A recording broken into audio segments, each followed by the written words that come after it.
morning. Welcome to the Calaveras County Board of Supervisors meeting for March 13th, 2018. Madam Clerk. Item 1 on the closed session agenda, pursuant to Government Code Section 54956.9D1, conference with legal counsel regarding existing litigation, County of Calaveras v. Pacific Gas and Electric Company et al., San Francisco County Superior Court case number CGC 18564465. Is there any is there any public comment on this item? Seeing none, Madam Clerk. Item 2, Public Employee Performance Evaluation, Government Code Section 54957B1, title Public Works Director. Any public comments? Seeing none. Item 3, Conference with Legal Counsel, Anticipated Litigation, Significant Exposure to Litigation, one case, pursuant to Government Code Section 54956.9D2. Public comments? Seeing none, we'll go to closed session.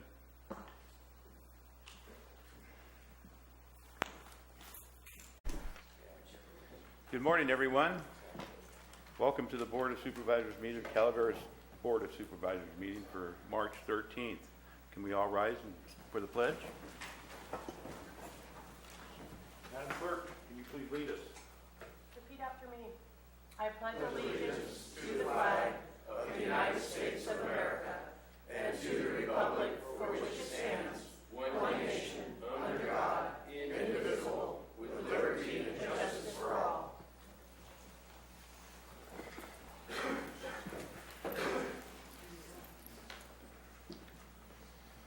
Madam Clerk, you want to read out for closed session? Report of closed session. Item 1, pursuant to Government Code Section 54956.9D1, conference with legal counsel regarding existing litigation, County of Calaveras v. Pacific Gas and Electric Company et al., San Francisco County Superior Court case number CGC 18564465. There was no action taken. Item 2, Public Employee Performance Evaluation, Government Code Section 54957B1, title Public Works Director. This item will be continued during the lunchtime hour. Item 3, Conference with Legal Counsel, Anticipated Litigation, Significant Exposure to Litigation, one case, pursuant to Government Code Section 54956.9D2. This item will also be continued during the lunchtime hour. Thank you. Next on the agenda, announcements. Madam Clerk. Announcements. This is a time for board members and county staff to provide updates of upcoming county events that may be of interest to the public. Any board member have an announcement?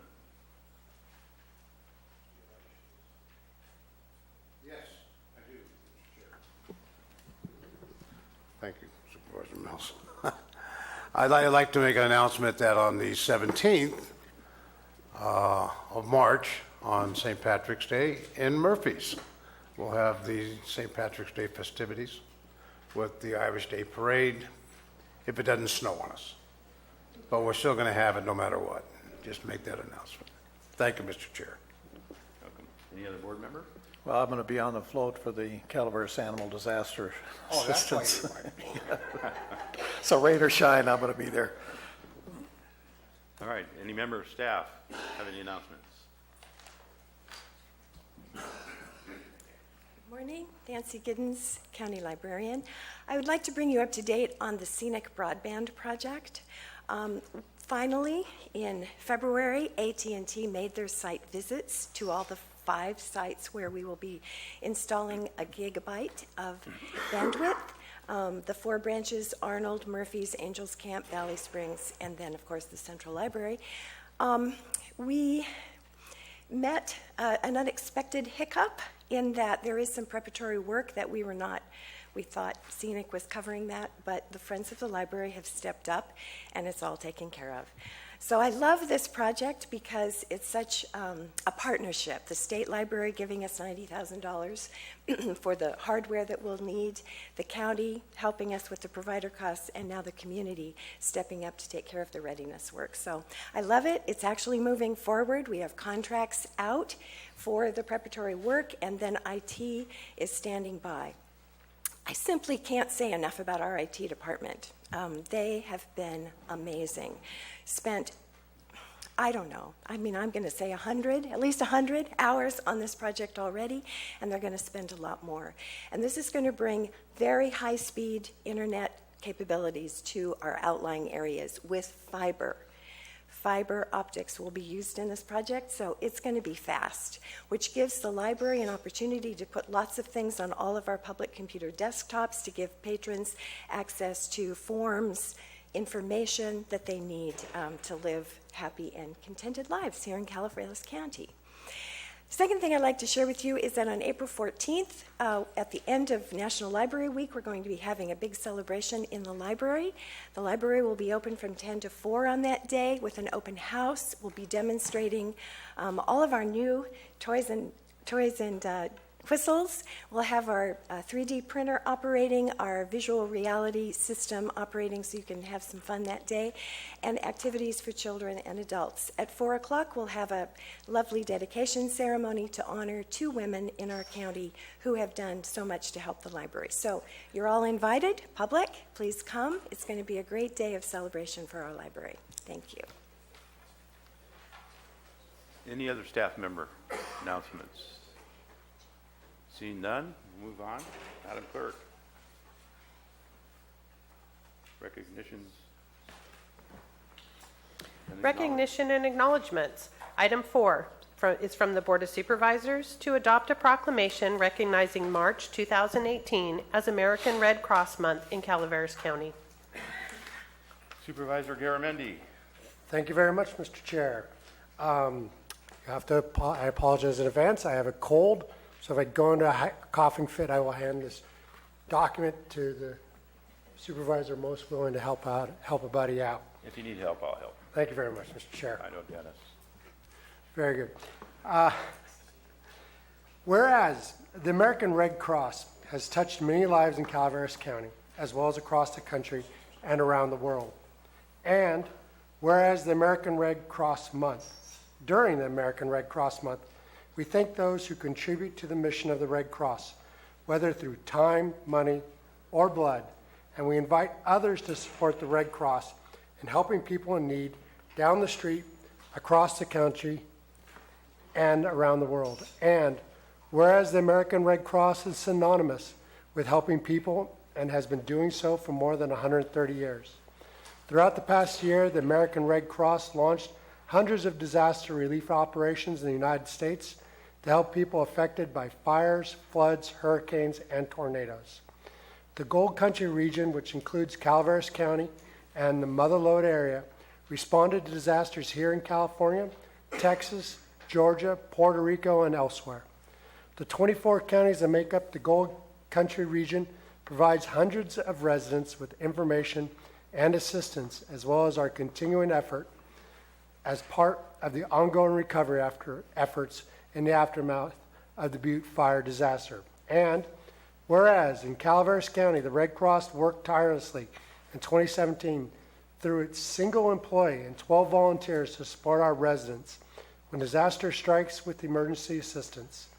In 2017, Calaveras volunteers of the American Red Cross gave food, clothing, and shelter to 116 adults and 30 children throughout Calaveras County because their families' homes were devastated by fires. This made it possible for the families to have a safe place to stay and the basic necessities of life as they began the slow recovery process. The Red Cross also provides 24-hour support to all members of the military, veterans and their families, and provides training in CPR, aquatic safety, sheltering, and first aid. Whereas for nearly 100 years, the United States presidents have called on the American people to support the Red Cross and its humanitarian mission. Our communities depend on the American Red Cross and because it is not a government agency, the Red Cross depends solely on support from the public to continue its humanitarian work. This is especially important in these challenging economic times, which impact the Red Cross and many people in our communities and across the nation. Is Mr. Chairman? there any board comments? Supervisor Mills? Having been a recipient of Red Cross on many fires, because when the fires are out there, you're not just helping the average citizen, you're helping the firefighters too, and firefighter support. So just want to say I personally have received that and appreciate what the Red Cross has done in those fires. Nope. I personally have worked with Dennis during the Butte Fire. He knows down at the Veterans Hall down there was a shelter that we operated for about 3 weeks to a month, I guess it was, huh, Dennis? Yes, sir. Yeah. So very well run organization. Very proud to have you operating here in our county, Dennis, you the lead. So I'll open it up to public comments at this time. Any public comments? Good morning, George Fry. When I was growing up on the island of Guam, which I spent 10 years out there, the Red Cross was just tremendous. They taught me how to swim.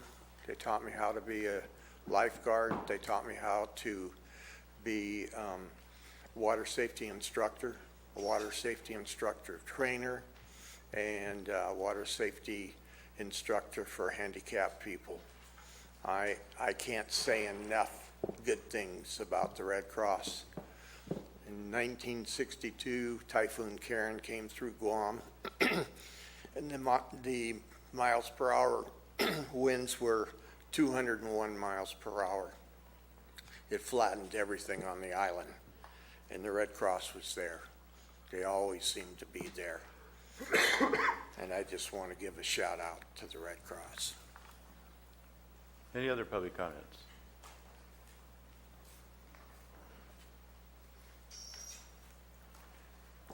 Good morning, Mike Johnson, Evans Pass Fire District. Just wanted to confirm, what those great things that Red Cross does for us on fires, and we request them right through our dispatch center to come to the scene sometimes to help displaced families when structure fires occur, and they're a great organization, and we are lucky to be partnered with them here in Calaveras County. Thank you. Any other public comments? If not, I'll bring it back to the board for a motion. So moved, Chair. Motion by Supervisor Mills, second Second? by Supervisor Garamendi. Call for a vote. All in favor? Aye. Opposed? Passes 5-0. Now, therefore be it proclaimed, the Calaveras County Board of Supervisors proclaims March 2018 as American Red Cross Month in Calaveras County. We encourage all Americans to support this organization and its noble humanitarian mission. Thank you very much, and you'll please come on up. All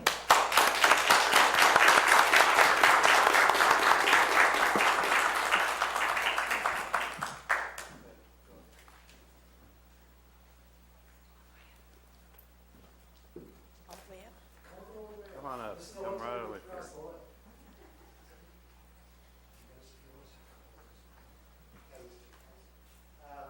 Mr. Chair, do you want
There we go. Okay.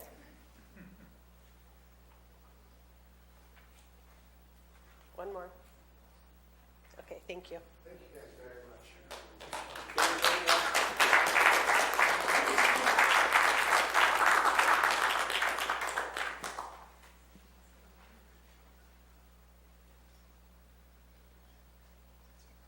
Thank you. Sir?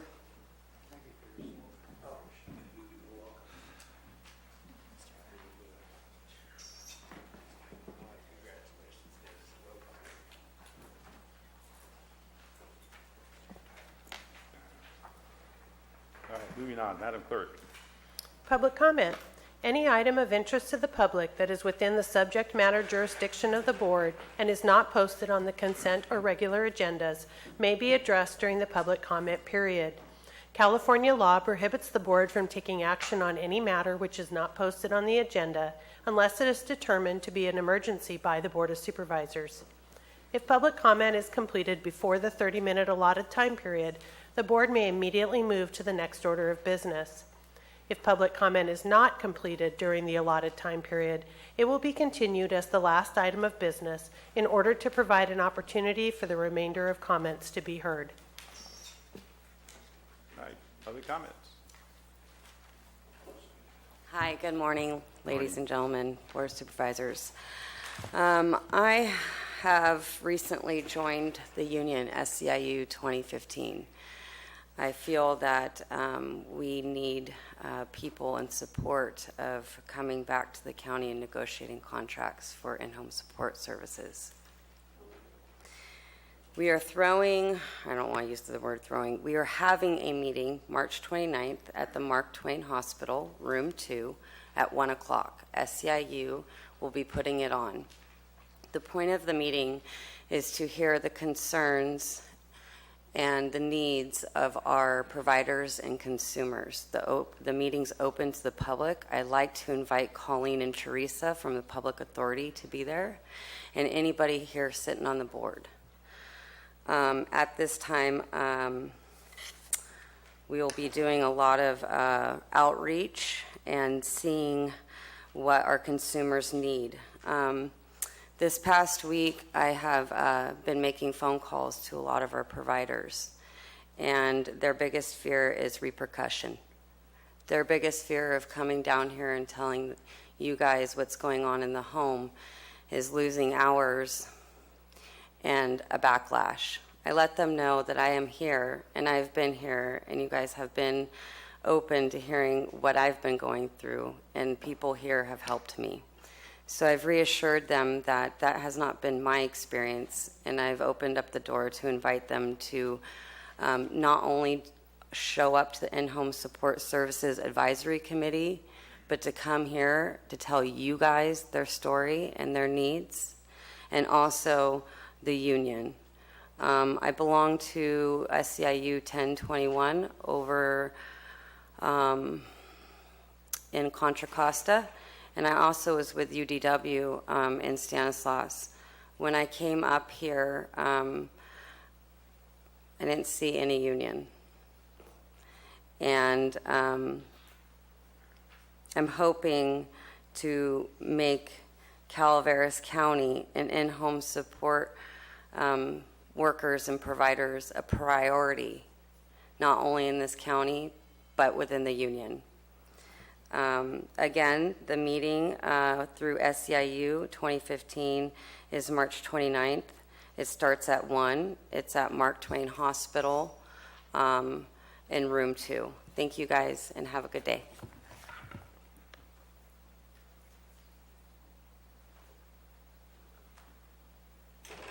Any other public comments?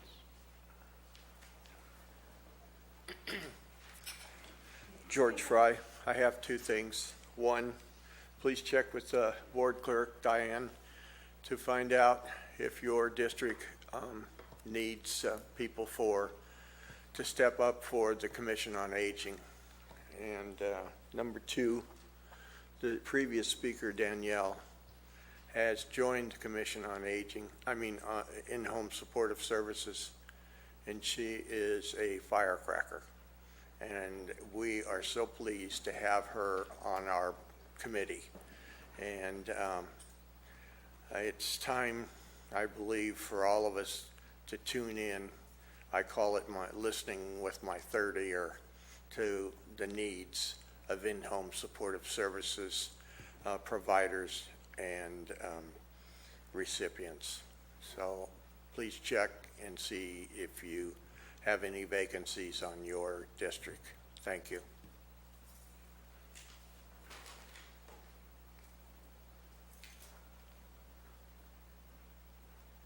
Hi, Alice Montgomery, District 3, and I'm just here, this is an easy one for you, so you can relax. I'm here to tell you how much I appreciate the opportunity to express my gratitude to the Board of Supervisors today. So when you think that we're not watching, we're watching. I want to thank Gary Tofanelli for the mass amount of community work he does that's unsung, the business acumen he brings to the job, and he just doesn't talk about it. So we thank you. I want to thank you for doing what you said you would do during your campaign. Jack, I want to thank you for your commitment to your district. Maybe I don't always agree with everything you do, but it doesn't matter. You do what you say you're going to do, and that's really important, and you have a lot of integrity. Mike, we're just your entire fan club. District 3 loves Mike Oliveira. So that's just the way it is, and we want him back. He will never be found saying something detrimental about someone else, and we're very grateful. He just quietly gets it done. Dennis, we thank you. We know that you used to be 7'4" and play for the Celtics until you walked every single door of your entire district and wore yourself down to where you are today. So this is a man that went to see everybody. We're very appreciative. I have a relative that you may have heard of that writes pretty well, Samuel Clemens, and he said that whiskey's for drinking, water's for fighting, and we thank you for fighting for our water rights. Clyde Clapp, we thank you for your integrity. You did what you said you would do. People don't always agree with you, but you did what you said you would do, and all of you volunteer in the community and do so much for us, and not very many times do we get a chance to say thank you. Each and every one of you have brought a strength to this board I haven't seen in years. And you're all different, and that's what makes it so very cool. So I just want to say thank you. That's it.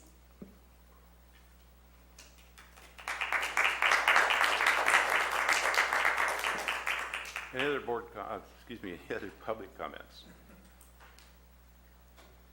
No? Okay, that's it. Moving on.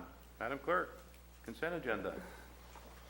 Consent agenda items are expected to be routine and non-controversial.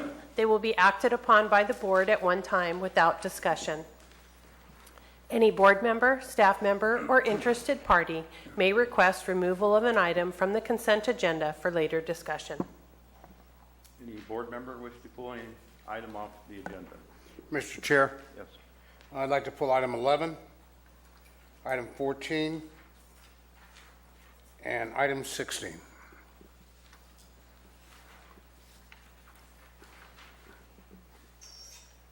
Any other item, board members? Any staff member wish to pull an item? No? Okay, any public member? 15? Any other? If not, bring it back to the board for a motion for the remaining items. Mr. Chair, I'll remove the remainder. A motion by Supervisor Mills, I'll second that. second by Supervisor Clapp. Call for a vote, all in favor? Aye. Opposed? Passes 5-0. Supervisor Oliveira, you have item number 11. Thank you, Mr. Chair. Madam Clerk, can you read it? Thank you.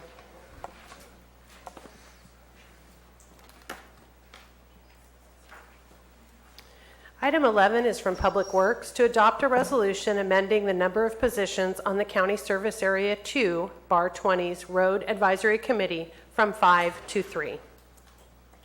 Supervisor Oliveira. Thank you, Mr. Chair. A quick question on this. I know that we were concerned, and the reason that it was brought as agendized item, that we're reducing this from 5 to 3 members. Do we have any indication that we do have any candidates for those 3 positions? Maybe Supervisor Mills, do you have an update on that? Yes, we do. Okay, we've got 3 candidates for that. We'll be good. Mr. Chair, that's all I had on that item. Any public comments? House of Gallant Taxpayer Association. I thought that it was the Diamond 20, which is next to Copperopolis, where they were having problems getting quorum. I didn't know anything about the Bar 20. Do we have the wrong subdivision? Any other public comments? If not, bring it back to the board. And this is the right Supervisor Mills. This is your, This is correct. Both CSA 2 and CSA 4 are being reduced to 3 members. okay. All right. Looking for a motion? So moved.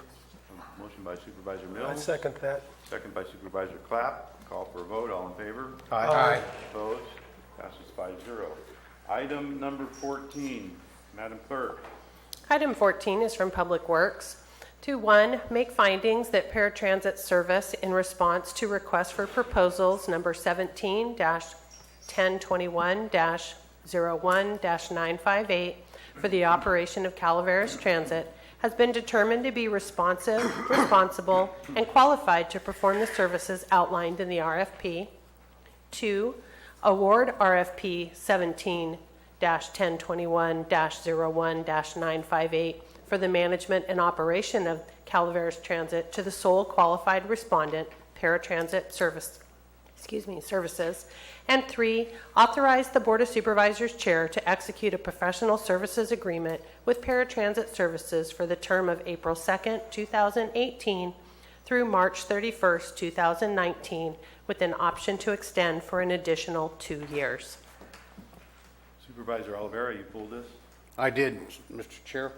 Is there a representative here from COG?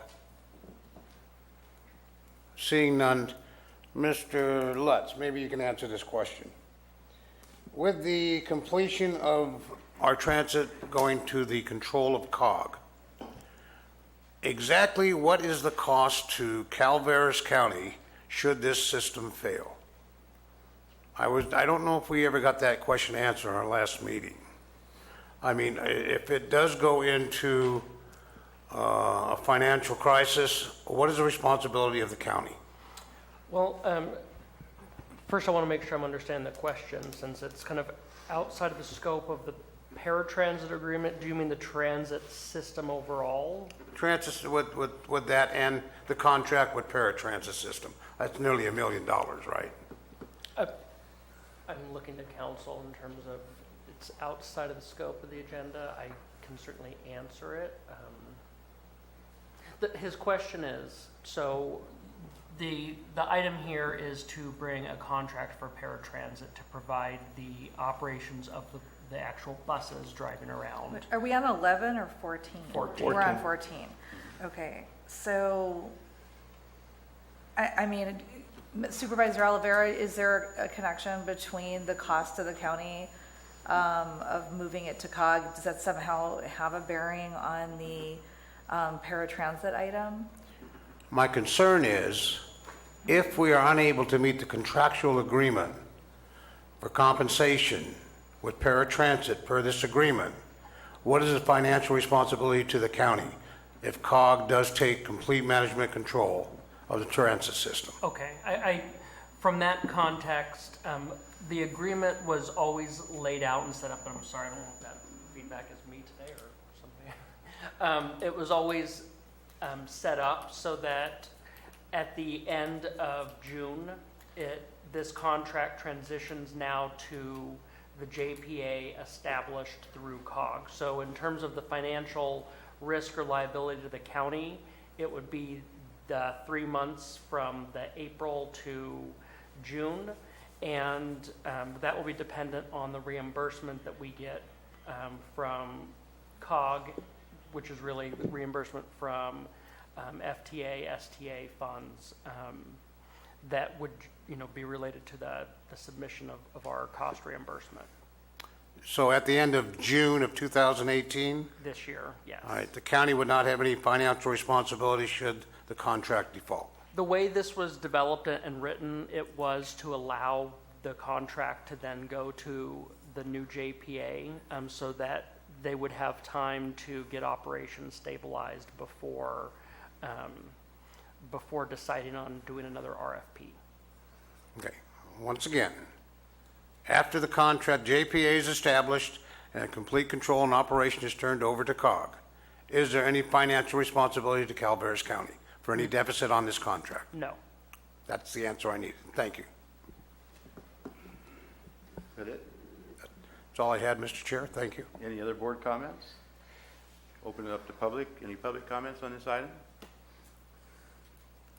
Seeing none, I'll bring it back to the board, looking for a motion. I'll move the item. We have a motion by Supervisor Mills. We have a second. I'll second it. I have a second by Supervisor Clapp. Call for a vote. All in favor? Aye. Opposed? Passed 5-0. Moving on to item number 15. Madam Clerk. Item 15 is from Human Resources to adopt an ordinance approving changes consistent with the modified contract with the Service Employees International Union Local 1021 for elected officials. Al Segalia, you pulled this item. You have a question on it. Could the nature of this be elaborated a little bit? What exactly is the changes for compensation for elected officials? Thank you. Public comments? Hi, Danielle Maxwell. A correction, we are SCIU 2015, not 1021. And the representatives, what the clarification, the contracts with negotiation would be higher wages, better insurance. Excuse me, 1 second. Yeah.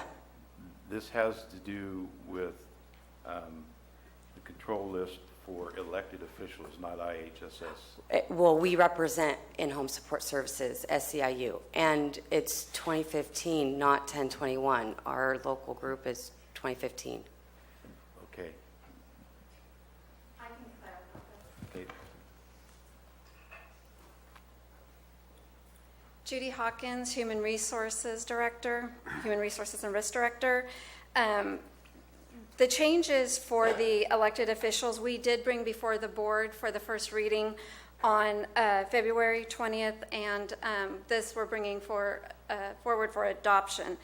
To clarify, first, Al's questions, which are what the changes are, and we are following what the unrepresented groups received, which was the same as the contract that was negotiated with SEIU Local 1021, which is different than Local 215. Right.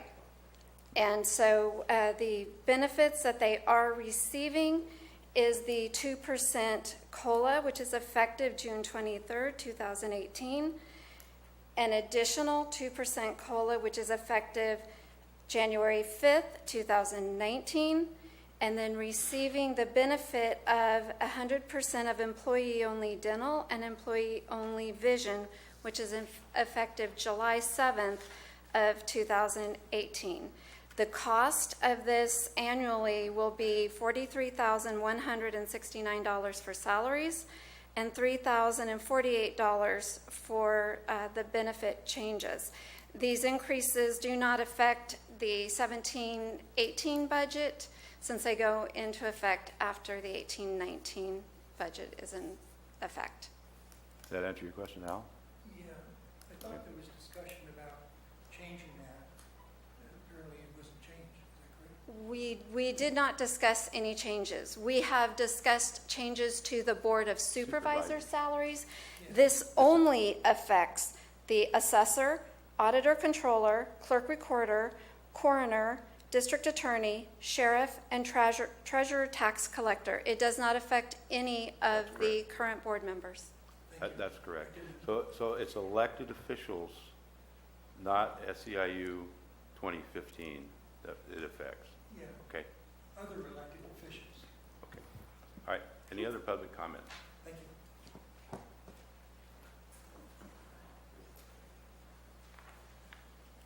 George Fry again. I'm kind of disappointed that somebody from COG didn't come here this morning. Do they get the agenda? This has nothing to do with COG, George. I'm sorry. We've already gone through that item. Oh, I fell asleep at the wheel. Any other public comment? Seeing none, we'll bring it back to the board. Looking for a motion. I'll move it. I have a motion by Supervisor Clapp. Second. Second. Second by Supervisor Mills. Call for a vote. All in favor? Aye. Opposed? No. Passes 4-1. Moving on to item number 16. Madam Clerk.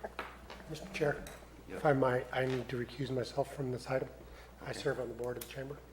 Okay. Item 16 is from the Administrative Office to make a public benefit finding and approve below-market lease of Hubbardie Building to the Calaveras Chamber of Commerce for a term of 5 years and 2 months, beginning May 1st, 2018, and ending June 30th, 2023. Yes, this is coming to the board as a renewal agreement. We do have both the executive director for the chamber and also the chamber president here to also answer questions. But in summary, we had originally entered into this agreement in 2016 with the chamber to lease out the Hubbardie Building with the intent of building out their business resource center for Calaveras County. The model thus far has been extremely successful. They were able to form a lot of partnerships with some of the local nonprofit organizations and also bring on support from some of the state entities for economic development. We see this as a continued nexus, particularly with our developing of our economic development program within the county and continuing to partner closely with the chamber on those efforts, ways to leverage resources, identify something that the county might be able to work on versus what the chamber is working on, and collaborate. Because we're asking for the lease to be $1 per year, the board would have to make a public benefit finding. And I would note that the chamber has, during the first 2 years of this lease, done a number of improvements to that building to make it ADA accessible, to be able to provide the services. They've certainly invested into the building and I think have been good partners. Changes from the original term include the chamber being responsible for more of the daily maintenance of the building, which again, the chamber has been okay with that arrangement. The county, since this is a county-owned building, would continue to be responsible for major things such as roofing, HVAC, other major structural areas that might come up through the course of this lease. This was because of the public benefit finding, and particularly because this is a county-owned facility that we're leasing for below market. We did not do an RFP on it, but we did notice this in the paper so that everyone was aware that that we were bringing this to the board. Mr. Olvera, you pulled this? I did, Mr. Chair. Is there a representative from the chamber here? I'll make this short.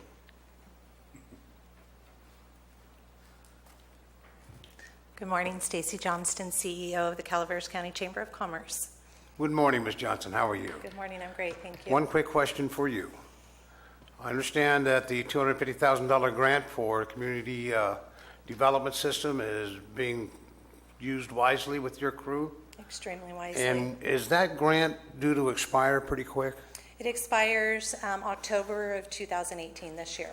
And is there any plans to try to renew that grant?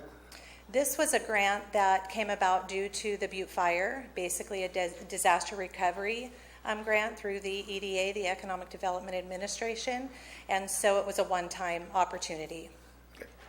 At the expiration of that grant, do you see any problems continuing as you are doing very well, which I'm very supportive of, I know funding is always a problem, but the future looks good. The Chamber has been very diligent with our membership funds, with our fundraising funds, with the EDA grant funds. That's our number one priority, and we are right on target. We see no issues at all carrying out the task and sustaining the Business Resource Center. Thank you. Mr. Chair, my reason I pulled that was number one, to establish that the grant should be expiring, because I am familiar with the terms of that. But more importantly, the 5-year period. I would like to see, if possible, maybe a review by the Board of Supervisors at the end of the year number 3, and leave the other 2 years as an option in case something does happen, just as a check to make sure we're doing okay. Other than that, a 5-year period is fine with me, as long as we have a checkpoint in there. Can I add one piece to this? Because we did, this is unique in terms of it being a county-owned building that we're leasing out. My concern. We can't put renewal terms. A lot of leases, as you know, have a month-to-month clause or a renewal term. There are specific prohibitions with a county-owned building for us to be able to do that. So we couldn't do a 3-year with an option to renew at that point. You could still, you could do a new lease at the end again. It just can't have a renewal term in the existing lease. I would be comfortable with that. 3 years from now is a long ways away. Things could happen. But if we could change this to a 3-year lease, and then at that time, if there's no problems, we could renew it without any problems other than the board approval, I would feel comfortable with that. How's the other board members feel? I believe in that contract and stuff, there was an out clause for the county and for them. If something happened, either party can, with, I believe it was 30-day notice, can vacate the agreement. So I think they're protected. If something happens or if the building burns down, it's done away with at that point. So I would like to keep it at 5 years so we don't have to come back in 3 years. Supervisor Mills. I also, the out clause is already there. So the 5-year, they've already proven their capacity and their ability, and placing such a key piece of the economics of this county right on Main Street, right in front of everyone that drives through our community. I think it's so valuable that by itself has dollars that we just can't put on it. So I would also agree with the 5-year term. If there's some reason that either the county or the chamber would change courses, we have the option. We can make those moves at that time. Mr. Chair, if the contract reads that way, I would make a motion that we approve this for the 5-year period. I would second that. Yeah, I got a couple comments, then I'll open up for public comments.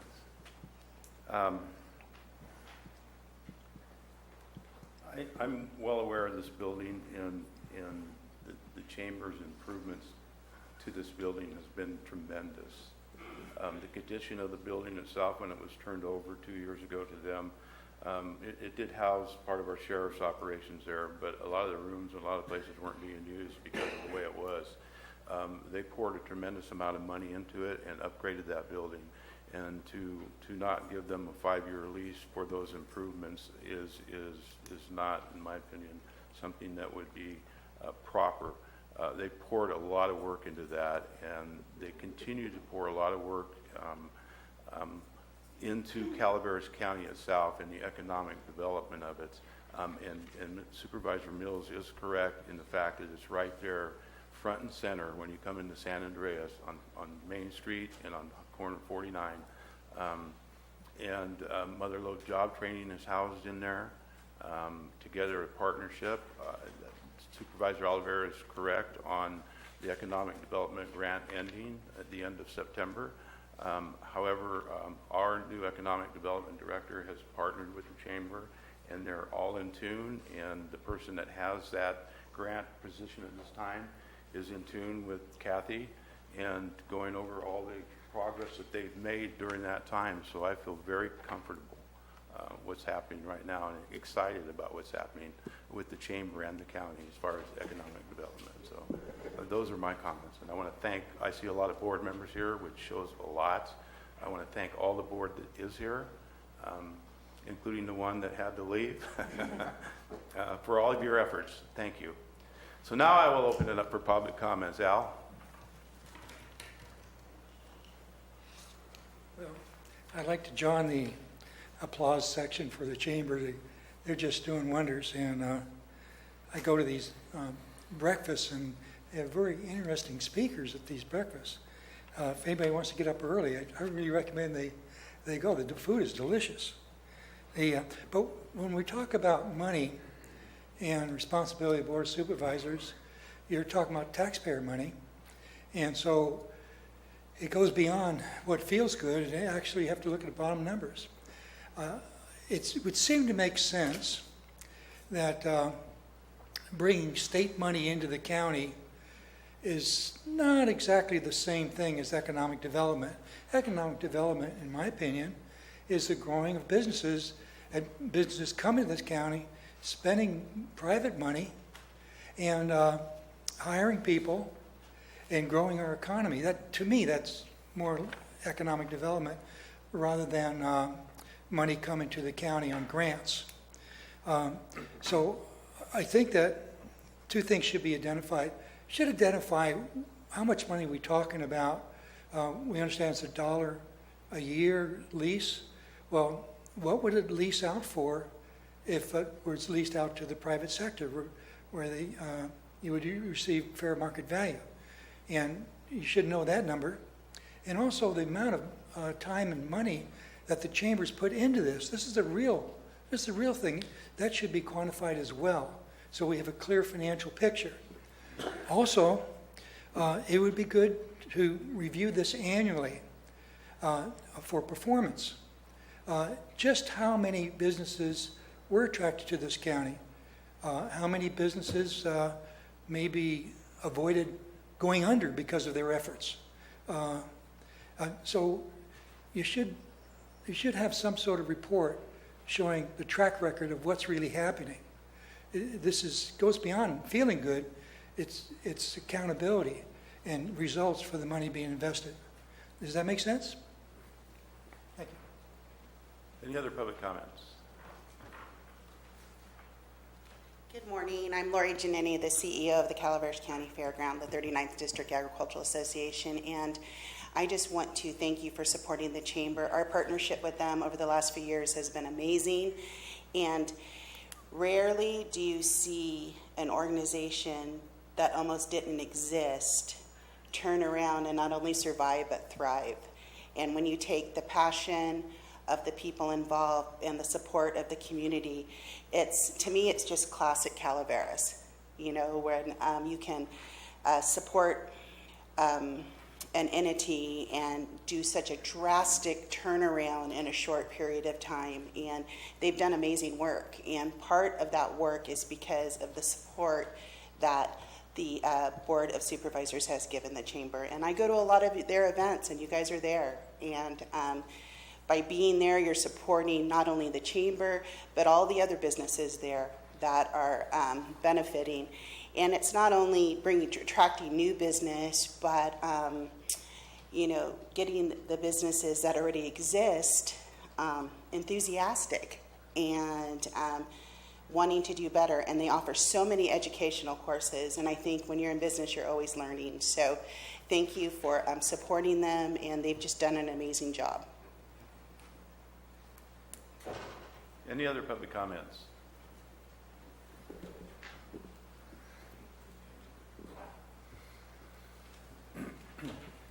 Good morning. My name is Howard White. I am an independent small business consultant, primarily based in Tuolumne County. Most of my work is done there. I have probably 100 business clients and nonprofits that I work with in Tuolumne County.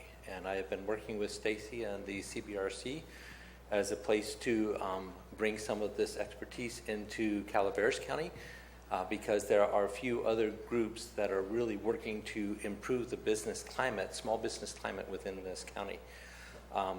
My experience here has been amazing. They've been extremely helpful in providing not only location of the room for us to be able to have meetings and meet my clients there, but also in support of the entire organization with both the Small Business Administration. There are two groups within Small Business Administration, the Small Business Development Center, and with SCORE. And I work with both nonprofits and for-profit clients in Calaveras County.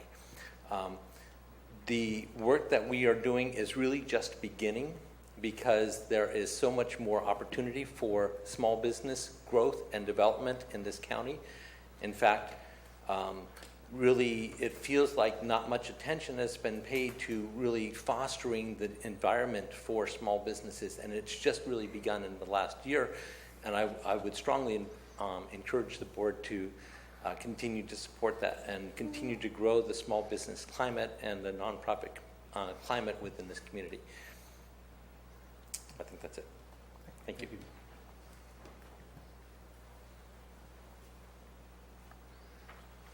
Good morning. My name is Nate McBride. I'm the director of the Delta College Small Business Development Center. My organization provides services to small businesses, consulting and training in a multi-county area, including Calaveras County. And so I'm one of the partners that's been involved with the Business Resource Center of the Chamber. And I would just echo some of the prior comments of the collaborative nature that has come to this center, and the Chamber has been at the center of that and helping facilitate that. And tip my hat to all the other organizations that have decided to work together instead of working in their own silos. And so I compliment that. In terms of looking forward, our organization is certainly committed to continue to try to leverage and provide as much service as we can in this county with our time and money that we have available. And so I'm confident that the work that has already been done will continue and grow, and we're committed to be a part of that. To the gentleman's question, it's a fair question about what the return on investment is. But from my limited understanding, sometimes the full value of economic development return on investment is a little hard to measure unless you really know the economics of how to do that. You can count jobs and businesses started and some of their revenue, but the ripple of dollars reinvested in communities is significant, as I understand it. And so there might be some, and I think the Chamber would be open to this, to report some of the activity that comes out of the work, the partners in that Business Resource Center. But I think the true impact can go just beyond one job, one business, some of those type of metrics. So I compliment Calaveras County. I compliment you for being a support and a partner to the Chamber. And again, continue pledge our continued support. Thank you.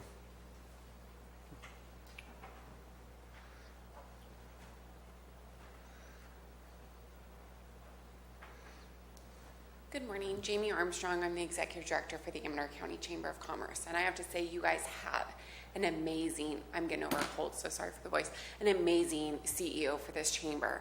I got to see your county building before she even got to move in, and then I've seen it after several times. And the work that the chamber put into it is unbelievable. I'll be honest, when I first saw it, I was like, I don't know how she's gonna pull this off. There's a lot of TLC that needs to go in, and she was up for the challenge, and she's always up for the challenge. The fact that she took on the chamber after a huge disaster and rebuilt the chamber's reputation, and even then some, doing the projects that she does, the outreach that she does, the collaboration. Us in Amador County try and copy anything and everything she does. You guys are the leading chamber in this area. The partnership that she does with the Tri-County Chamber golf tournament is huge. We all know that tourists don't see county lines. They don't stop at McCollum Hill because it's Calaveras and they only want to visit Amador. So learning to kind of collaborate among all the counties and have us share together and put our efforts together is huge. So your continued effort into the chamber and allowing them to not spend money on rent, but on the services that they provide to their businesses and their partners is extremely valuable. And economic development goes further than just bringing new businesses in. A lot of it is actually making sure that you have a healthy climate now. We went to an economic development conference in October, and one of the questions they asked is if you had a new business go to your Main Street and ask all the businesses on Main Street what the business climate is, what would they say? And Stacy's working on the businesses you have in the county to make sure that the future businesses will get the best experience possible. So thank you for your continued support. Any other public comments?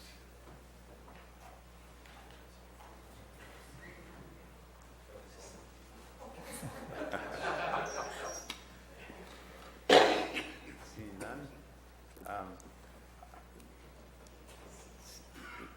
Tim, there was a question I think Al had about monetary, and maybe Stacy can put some words into how much money and elbow grease and time was put in to renovate this building.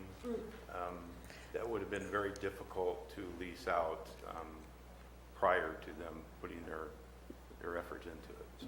And I can tell you an easy estimate on hours, blood, sweat, tears, and yes, there was some blood involved, would be in the well over 100+ hours of just sweat equity.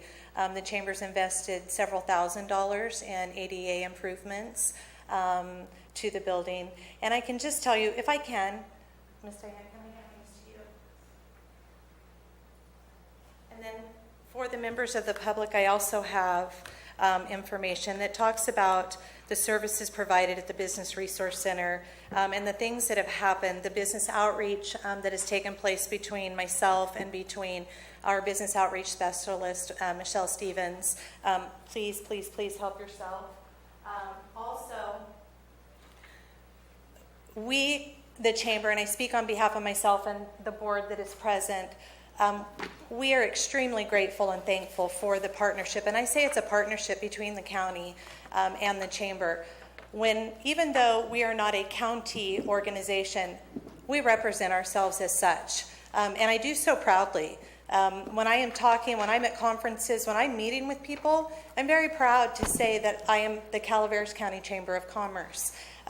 So it is in my best interest, and my commitment to you is to make sure that this Business Resource Center thrives. This is not created for me. This was not created for my 13 board members. It was created for the individuals sitting behind me and those that can see this telecast.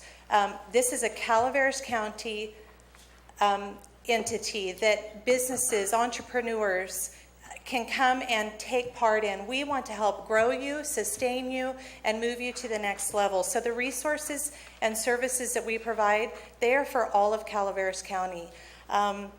So again, from the bottom of my heart, I thank you for the opportunity. If you do so, support this lease. And you all know me. I am very open door policy, and I welcome you at any time to come and check us out, see what's happening. And we're very proud of the work that's happened, and it's not just because of us, it's because of the partnerships that we have developed. So, thank you. Okay. I got to say, sitting here and looking to my right, that Mr. Luster, who's been involved in the Chamber for many, many years, along with Al, sitting back there, Davis, and the comment Lori made about at one time the Chamber basically was on its knees and very close to relinquishing its continuous being in existence for well over 100 years. At one point, Mr. Luster and I, if you remember, with our hats in our hands, wringing them out, we're in the CAO's office asking for some help. But you guys have really turned it around. And it's really a productive organization right now. And that's to the whole board and to you, Stacy. So, Thank you. And Nikki. Thank you. So, yes. Mr.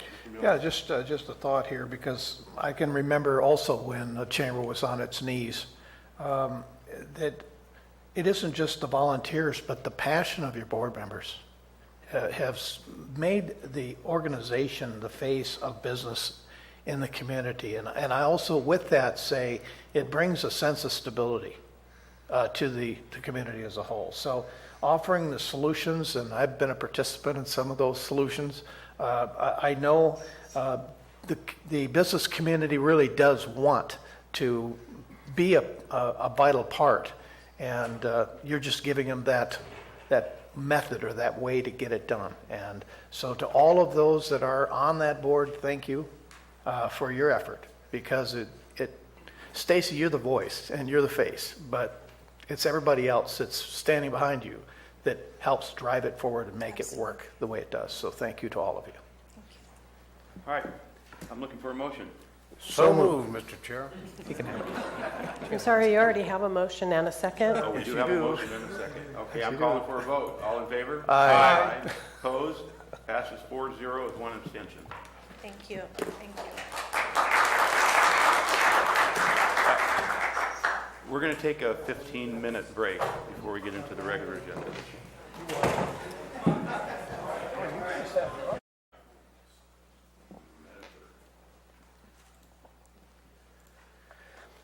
Item 21 is from the Administrative Office to receive a report from staff, Cal OES, and local organizations regarding the ongoing Butte Fire recovery. Mr. Moss. Good morning. Brian Moss, Administrative Office.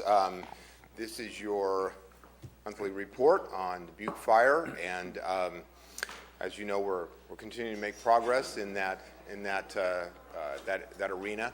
I know that Mel will go ahead and update you a little bit more on the insurance recovery, but my understanding is from correspondence I just received the other day, getting very close on the ash removal, insurance recovery aspect, and then moving into the burned tree insurance recovery. There will be an item coming before the board at your next meeting, just extending not the term, but the amount of funds for that activity should it be necessary. I don't absolutely see that being necessary, but just in case, it'll cover that burned tree aspect as well.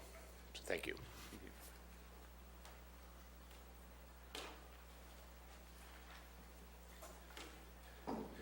Jeff Krivitz, Public Works. A brief report on the status of the insurance recovery for the tree removal from Butte Fire. 159 total properties were involved, private properties. To date, we have cleared 113. No further responsibility on those properties. The remaining 46 are properties that have been identified with insurance that may be eligible, and so we are preparing letters to send out to those property owners asking for documentation of their insurance amounts or repayment of what they have, proceeds that they've received from their companies. Any questions? Thank you. Mel Knight, Community Liaison, Butte Fire. Just going to very briefly update you on the debris aspect from the, Brian referred to it as the ash, but the structural debris. And as I've mentioned in the past, we're in the process of closure. We're making the transition now. The same team is working on the tree process, and that's one reason why I think we've had a very smooth transition and a lot of efficiency has occurred there. We've finished all outreach. We're expecting to actually be providing state closure activities in the next few weeks. There's a few checks still trickling in. We're at about $6.5 million in collected dollars. And we will be, as I mentioned, transitioning where we'll be collecting dollars as long as we have tree activity for those that come in one by one. There's a few of the insurance companies have been very slow to pay, and so there's still, we received, for instance, 2 checks yesterday. We're expecting a few, and we can pretty efficiently do it by having it as part of the tree program. And that'll continue, expected to go probably through June. Alan, excuse me, Mel, I'm sorry. The tree program, we're talking about the duplication of benefits checks. Yes. And so you want to tie it in with the tree program? Which tree program? Okay. There's several that we've got. Yeah, I should have been clear. This is the right-of-way tree program. So those property owners that had government assistance for removing trees from their property, if they did receive insurance benefit for that, they're obligated to repay and remit that, and that will go to the state and federal government, just like it did for the structural debris program. Many of those people were the same people who we had dealt with on structure. So Jeremy and the Tetra Tech team already had a lot of information there. That was very helpful. They also knew the adjusters from almost all the companies. So it has been very efficient the way that this has been moving to closure. It should move very cleanly there. Trees are a little more complicated. I mentioned that earlier because you may get funds for trees. You had some of your trees in right-of-way, and some of your trees were not in right-of-way. And if you received $5,000, $8,000, how much of it was for the right-of-way trees versus the other trees you took care of? So it's one that we're making a point on the letters to the public to make sure they are aware that if they had any out-of-pocket expense related to trees other than right-of-way trees, those may be eligible for a credit against what would go to the right-of-way program. Do we figure out where the money, where our lists are going into the black hole of the state? Actually, we're going to, Rebecca Callan will be dealing with the specifics on that. In fact, when I last spoke with her, she was going to be trying to sort out, I believe, whether or not we'd be able to actually retain the county funds that were expected as reimbursements, rather than just remitting the $6.5 million and then trying to get the county's funding paid. That was one of the discussions, I believe, but she would be in a better position to discuss that if that's possible. It's a little complicated because actually in this instance, because Cal Recycle stepped in between FEMA and OES, they were actually the recipient of the service. So we will, as I understand it, probably be providing the funding to Cal Recycle, who has an obligation to provide the funding to FEMA and OES. But it gets a little more complicated than that. Fortunately, we don't have to probably deal with those And the paperwork for those individuals, for the few that we were unable to resolve, those we're sending that into Cal Recycles, or? Yeah, what I'm anticipating doing is that we will be sending a spreadsheet that indicates the status of each of the 854 properties to both Cal Recycle and OES. So they will know whatever the disposition had been. Thank you. Mr. Chair. Thank you, Mr. Knight, thank you. Maybe you can answer this question, or maybe Mr. Lutz could. Our new OES director, Michelle, how are you? Thank you for coming. Will she have any involvement in the Butte fire recovery, or is that being handled by prior assigned personnel? Yes, indeed. In fact, we had a conference call just yesterday with the Tetra Tech team. She was a party to the call. We're bringing her in as much as we can bring her in to bring her up to speed on these. Very valuable resource here, and should be the person that will be the point person for the continuity of these activities, in my opinion. Okay, thank you, sir. Any other board comments? Will we hear from Michelle?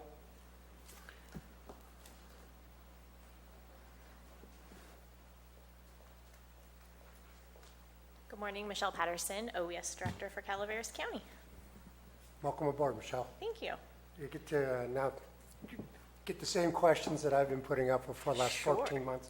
And I know you and I have discussed it, and I really appreciate you taking the time to bring up to speed and in many ways taking the ball and helping us figure out how we're going to get this thing across the goal line. Yeah. Finish up, particularly around, my concerns continue to revolve a lot around the white sea trees and the green sea trees.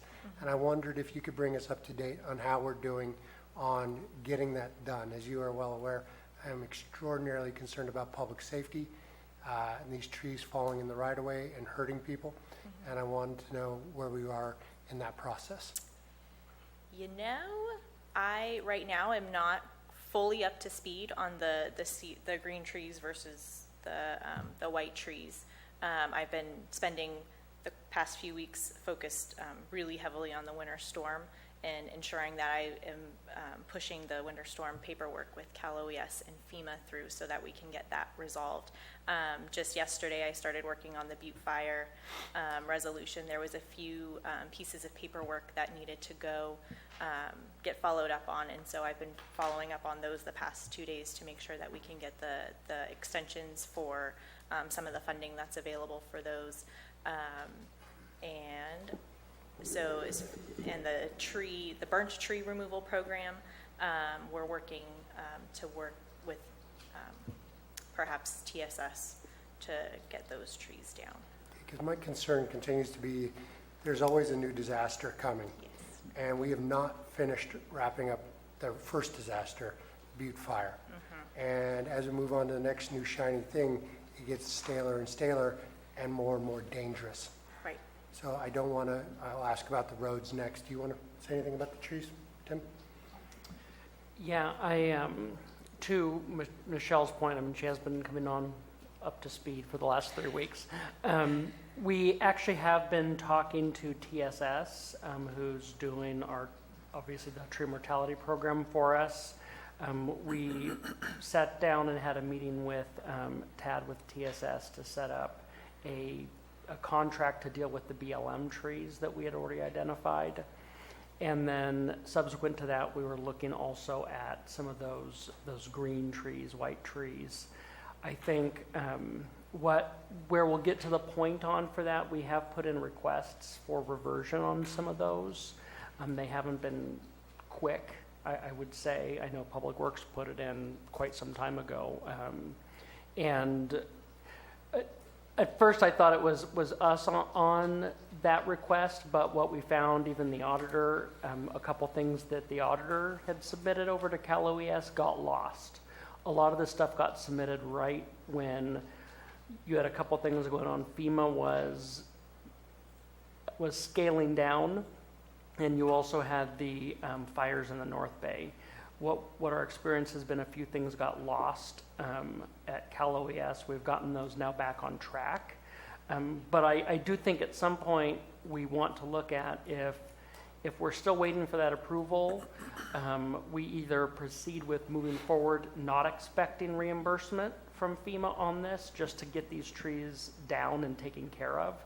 If we take that approach, obviously it's going to cost us less because we don't have as many requirements on bringing those trees down.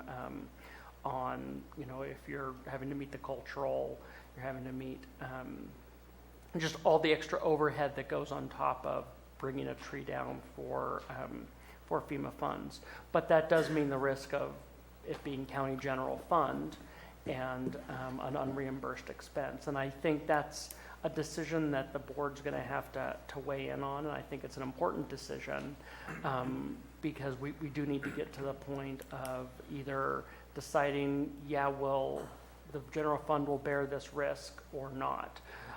The third option is really doing the trees, taking them down with the expectation of FEMA reimbursement, which will be a higher initial cost to the general fund, but we still would have a better chance at getting reimbursed on those. Well, I think that, we do have to take a look at the risks. And 2 years ago, we identified these as threats to public health and safety. We have literally put our initials on these trees so that we own them. So if a tree falls and hurts somebody, we are not going to have any excuse as to we didn't know.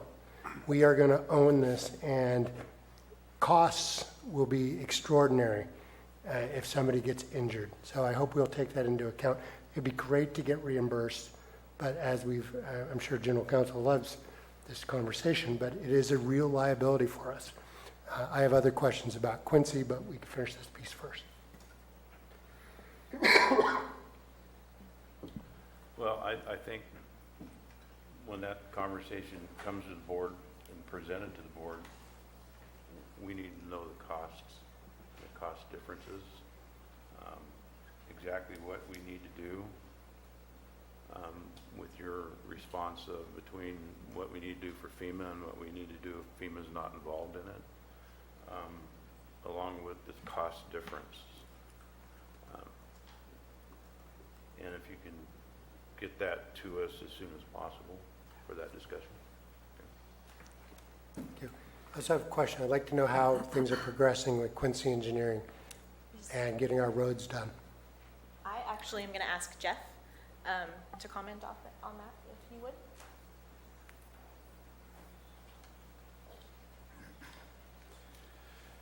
Jeff Krovitz, Public Works. CEO Lutz, do you want to do this or you want me to do this? Okay. We have a signed contract with Quincy. I believe that was executed late last week, and we are awaiting the task orders that we had requested Quincy provide to us for the highest priority portions of both disasters. The top of the list, of course, that's the roads. So Quincy's now got the task orders. When can we expect to see something? We need to break ground. Our final extension expires in September, so we gotta break ground. Correct. I sound like a broken record, I know. So what's our timeline when we start seeing this task orders, when we're gonna start seeing work going? The setup is that as soon as the task order arrives, we review the task order, and if we agree with the work and the cost, it can be signed by the CAO. And when they will can go- Quincy provide that? I'm expecting it this week. Okay, great. Will you let me know when it comes in? Okay. Thank you. Supervisor Mills. Yeah, I think we need to at some point decide as a board and establish some type of a timeline to close these emergency declarations. We have so many of them sitting there and we're just keep running them on and running them on. And if the board says, look, we need to go through the options and look at the reimbursement recovery risk and say, this is something we can tolerate, if we can speed it up and get this one closed, because like you say, Supervisor Garamendi, there's another one down the pike somewhere. It's just waiting for us. So if we just buckle down and say we're willing to accept the risk financially to get this one out of our hair, and then we can deal with the FEMA side and what recovery we can get later. We know we'll get something. It's just a matter of we're going to have to front the cost in some of these options. So if we're willing to front the cost, then let's get it back in front of the board. Let's get those decisions made and finally come down with a timeline so everybody knows what the end goal that we're working to and what that looks like.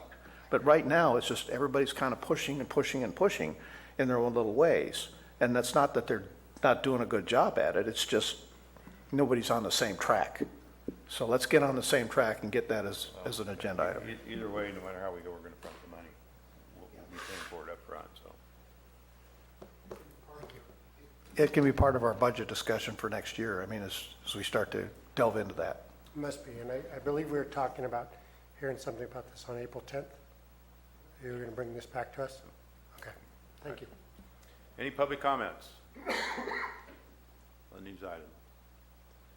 Seeing none, close public comments. This was informational. I want to thank staff for the presentation. We'll move on to item number 22. Madam Clerk. Item 22 is from the Agricultural Department to receive the UCCE Farm Advisor Wine Grape presentation related to wine grape production and recognizing annual Foothill Wine Grape Day. Kevin Wright, Agricultural Commissioner. It was my pleasure to put this item on the agenda today. As you probably know, Lynn Wunderlich is the UC Cooperative Extension agent who specializes in grapes for our county. And as such, her main thrust of her business is to get the information and the scientific expertise from UC Davis and disseminate that to our grape growers, and then hear back from them to take back to the UC as to what they can do as far as their investigations. So she takes things that are complicated and brings them out to the grower as an extension agent, simplifies them so the grower can develop the best ways of growing his grapes. But she does much more than that besides that, and that's just why she is such a good person to have in the county. She promotes the industry, and she works with the ag department too as far as health and safety issues, and she has a lot of energy and a lot of expertise, and I'll let her take it on from there. Did she bring you back samples? Or? I work mostly with the wine grape growers, producers, and not as much with the wineries themselves. Yeah. So, good morning. Thank you, Chair Topanelli, District Supervisors, CAO Lutz, and County Council and Clerk.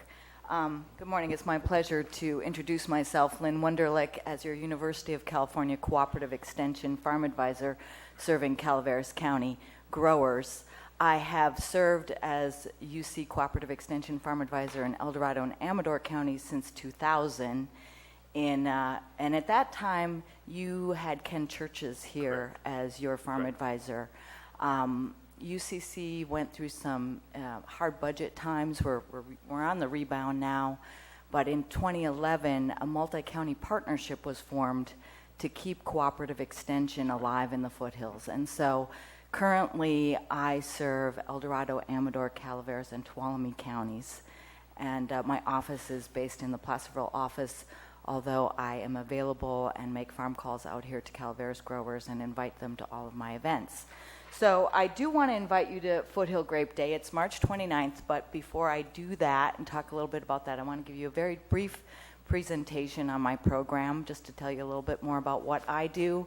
I'm fairly certain you know Cooperative Extension for 4-H, our volunteer program, our youth development program. Maybe you've heard of Master Gardeners, Master Food Preservers, but many people don't understand that we also have a cadre of advisors such as myself who are both researchers and outreachers, extending information from the university and as well as doing research ourselves. So my program purpose is, as I said, to conduct and deliver relevant information. So I'm here to serve local county needs specifically. And it's on a range of issues. My background's in pest management, but I also have research projects in irrigation. Obviously, groundwater is extremely important for our growers in the foothills.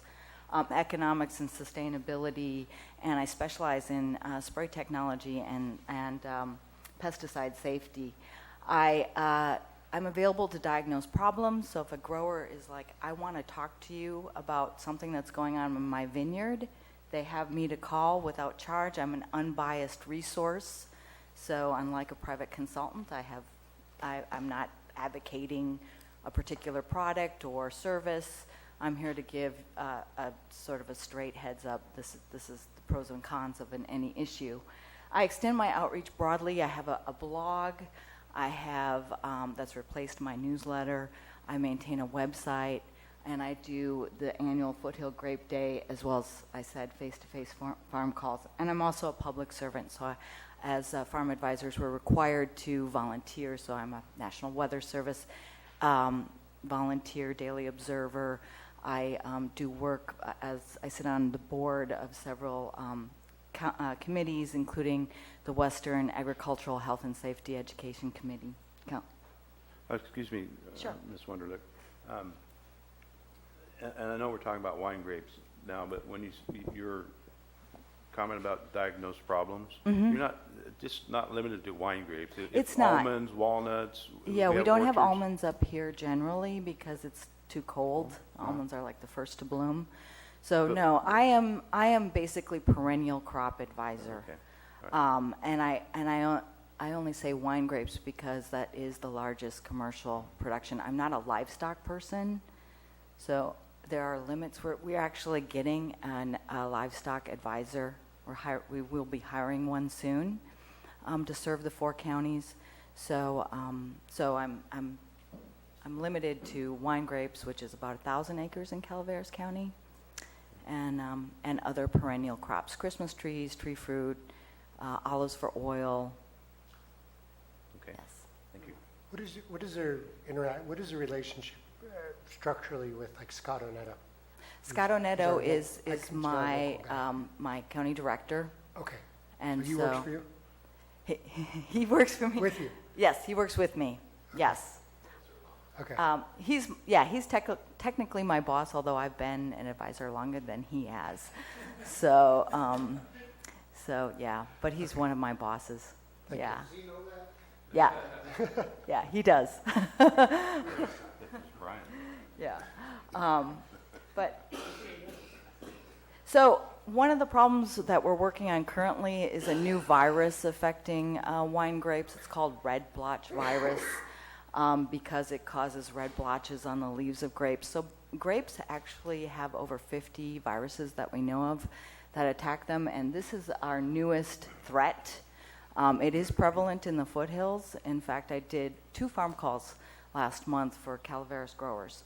One was for someone who was recovering from the fire and wanted to know about the feasibility of installing a vineyard. And the second one was meeting with someone whose grapes did not sugar up. They were to be sold to a winemaker who's got a prestigious winery in Murphy's, and the winemaker suggested that this grower contact me. And my suspicion is that they're suffering from red blotch virus. So currently we're doing research on this virus, how it moves around, the epidemiology of this virus. I don't know if you've looked at wine grapes, but that light colored fruit, those bunches that are lighter in color, some of those berries, they're supposed to be very dark in color. So this virus affects color, but it also affects bricks accumulation. So quality, it's a devastating disease, and one that's right on the radar of wine grape growers throughout the state. So that is, I don't have a pointer. so that's not just the dust that's been That's- rubbed off the grape, that's a real Yeah. different colored grape. Yeah, right, exactly. Interesting. Those are, thank you. I forgot mine. So these berries right here are obviously lighter in color. And this photo was taken October 24th. This is late. Okay? That's very late. You know, so these grapes should be dark and ripe. This is, there's Zinfandel or Cabernet Sauvignon. I'm sorry, I can't remember. Looks like Zinfandel. So, yeah, this is a devastating disease, and I've measured between a 4 and 8% decrease in bricks in a trial I have in Amador County in Zinfandel. This is a dry farmed block, so anytime you put extra stress on grapes by not having sufficient water, you see an increase in the effect. So this is one example of a project we're currently working on. Also, I do these field days. I love to do field days, and growers really like them as well. So one of the issues facing foothill growers throughout the state, indeed, is the shortage of skilled labor and labor to do routine tasks such as harvesting. So while we never thought we would see mechanical harvesting coming to the foothills, there are several mechanical harvesters being purchased in the Shenandoah Valley in Amador County. And we had a field day where we talked about these harvesters, how they worked on slopes, what the issues were. And this is our fairly recent specialist here, Con Kurteral. He came to us from CSU Fresno, and he is currently our Davis viticultural specialist. So as advisors, we're connected to cooperative extension specialists on all of the campuses. So I had Con come out and demonstrate how to convert head-trained vines to bilateral cordon training, which would make those vines mechanical harvestable. Okay, so, and we've also been invited to participate annually in the Calaveras Wine Alliance Ag Tour. So they've done this tour for many years, and it takes place as both sort of a public relations for Calaveras wine growing, but what Cooperative Extension adds to the tour is an educational component for the attendees. So this is my colleague, Glenn McGordy. He's a viticulture advisor in Mendocino Lake County. He was invited as a guest speaker. This is Stephen Collum, prominent vineyard consultant in the region. And our tour takes us from vineyard to vineyard, and we discuss the problems that we see on the tour and solutions for those problems. And also this is last year's tour, we had Carrie Arnold here. She's just finished up some work on the importance of certified virus-free planting stock to avoid those types of virus diseases like red blotch virus. So that's part of our message that we're trying to get out to growers who are installing new vineyards. As Kevin said, last year we were able to collaborate in a pesticide safety training, which I wasn't able to be there that day, but I was able to arrange for Teresa Andrews from our Western Center for Ag Health and Safety to come to Calaveras County and deliver a pesticide safety training in Spanish. And I think it went pretty well.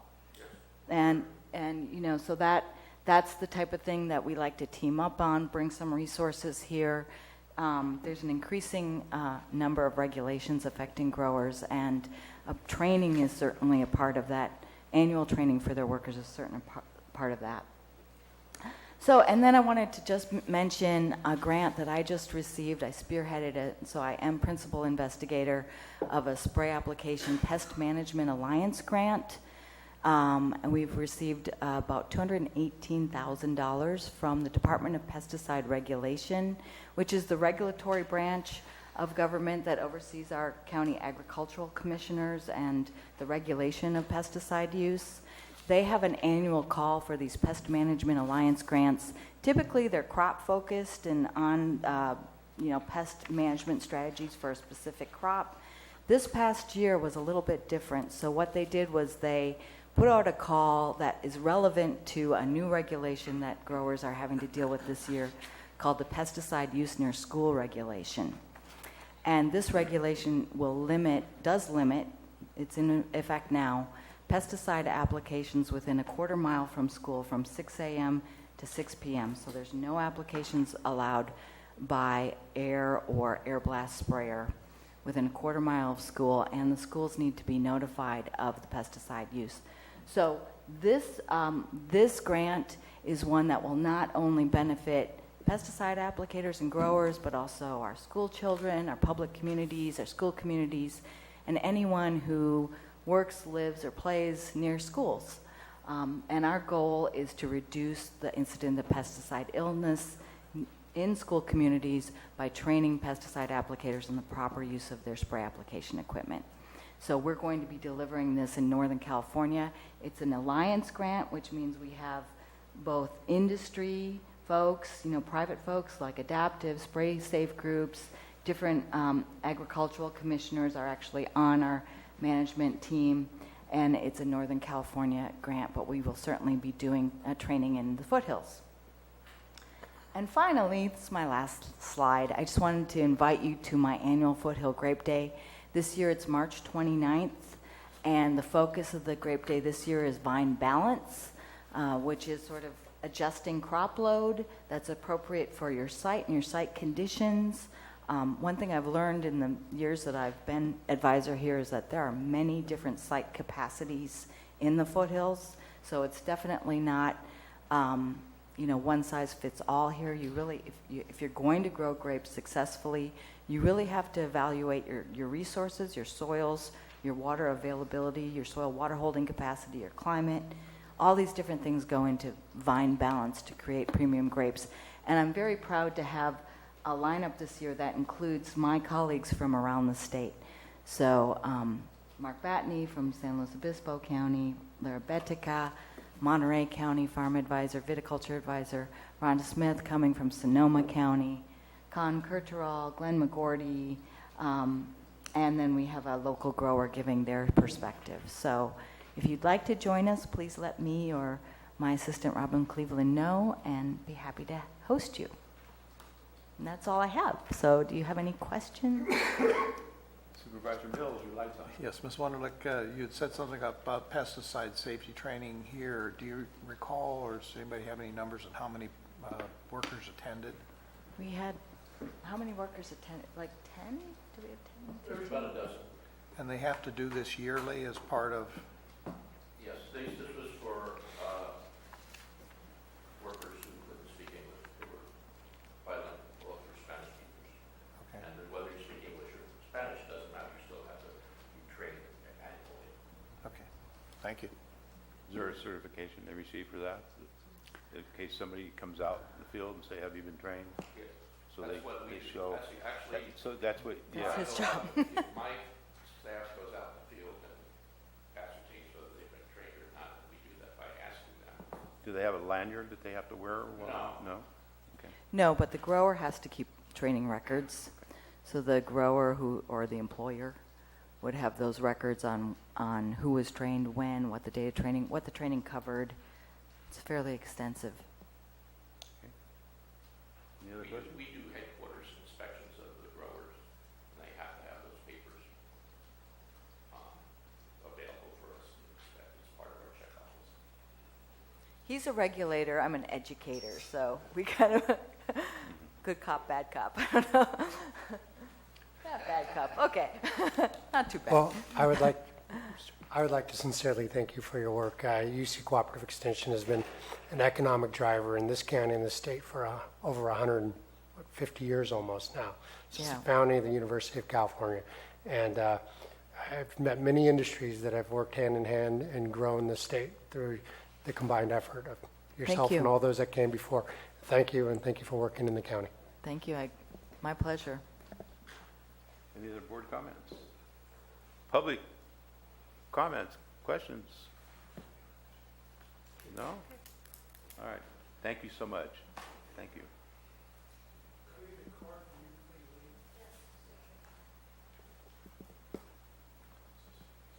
We'll take a 5-minute break for her to...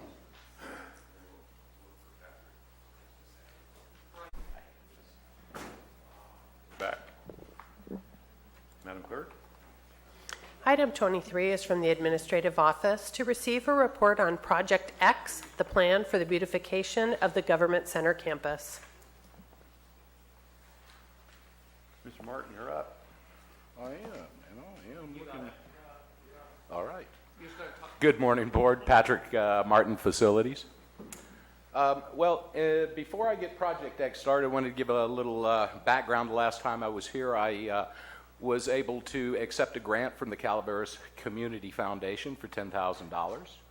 I looked at that as an opportunity to get a little momentum. $10,000 will go a long way for beautification, but the campus has been put on the back burner for many years, and I want to see a lot of things done. So Project X is a culmination of conversations with staff, public, some wild ideas of my own. So today I'm just presenting a lot of ideas for consideration. Some of them I already have the ability to pull off, and some of them are just for possible future action. So in order to, the first part of Project X is the campus colors. So in August of 1966, the campus was dedicated with the current Band-Aid pink that I call, that we have currently on our buildings. We have gotten our money's worth. It has never been painted since 1966. Doing a little bit of research on psychology of colors and doing some paint samples out back.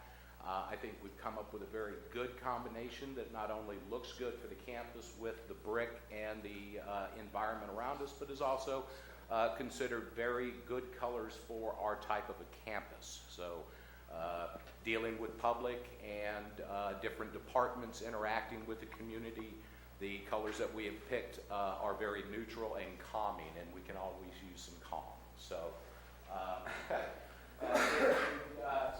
in order for you to get a little bit of an idea, I did solicit one of my old employees who is a very accomplished artist and did a oil on canvas, so you can kind of get an idea of what the future look will be.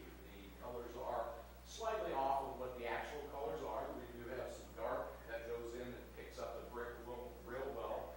The body color would be a sage ascent. So the combination together, we have brick, stucco, and wood. So they all take the colors a little bit differently. So we played around with them and I think we came up with a real good combination. So, Who helped you out, Patrick, in the colors? excuse me? Who helped you out in the colors? Let's see, I've gotten a lot of input from, Your mission for the forward. Kevin Brady is the artist with Mosquito Gulch Studios.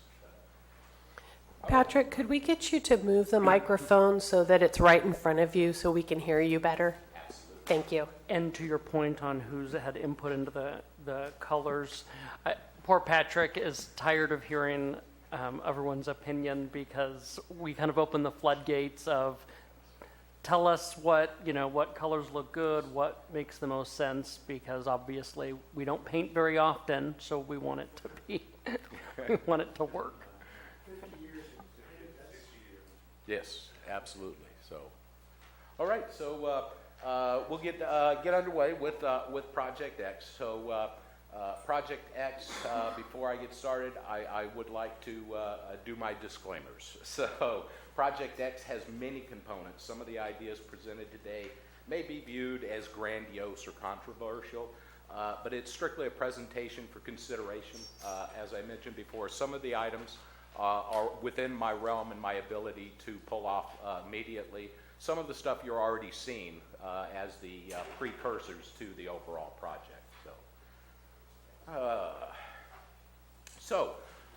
This is an interesting slide. In digging through the old campus blueprints, this is the original plan set from the area out front. And if you will notice that at the time it was called the Plaza. So Project X is basically trying to capture that concept of a plaza. So as we look at the definition, a plaza is a square in a town or a city, an open area usually located near urban buildings, and features walkways, trees, shrubs, places to sit, and sometimes shops. So today, Project X gets an identity, and that is the plaza at San Andreas. So, what is the objective? Obviously beautification, first and foremost, but what I wanted to do is kind of capture the imagination. We've got a lot of community organizations, a lot of people that would love to be involved on the ground level of things like this. So the objective of the project is to foster civic and community pride, utilizing art, beauty, and community involvement as our foundation for success. So what does that mean? Really, it's the project will be open for public and public involvement. So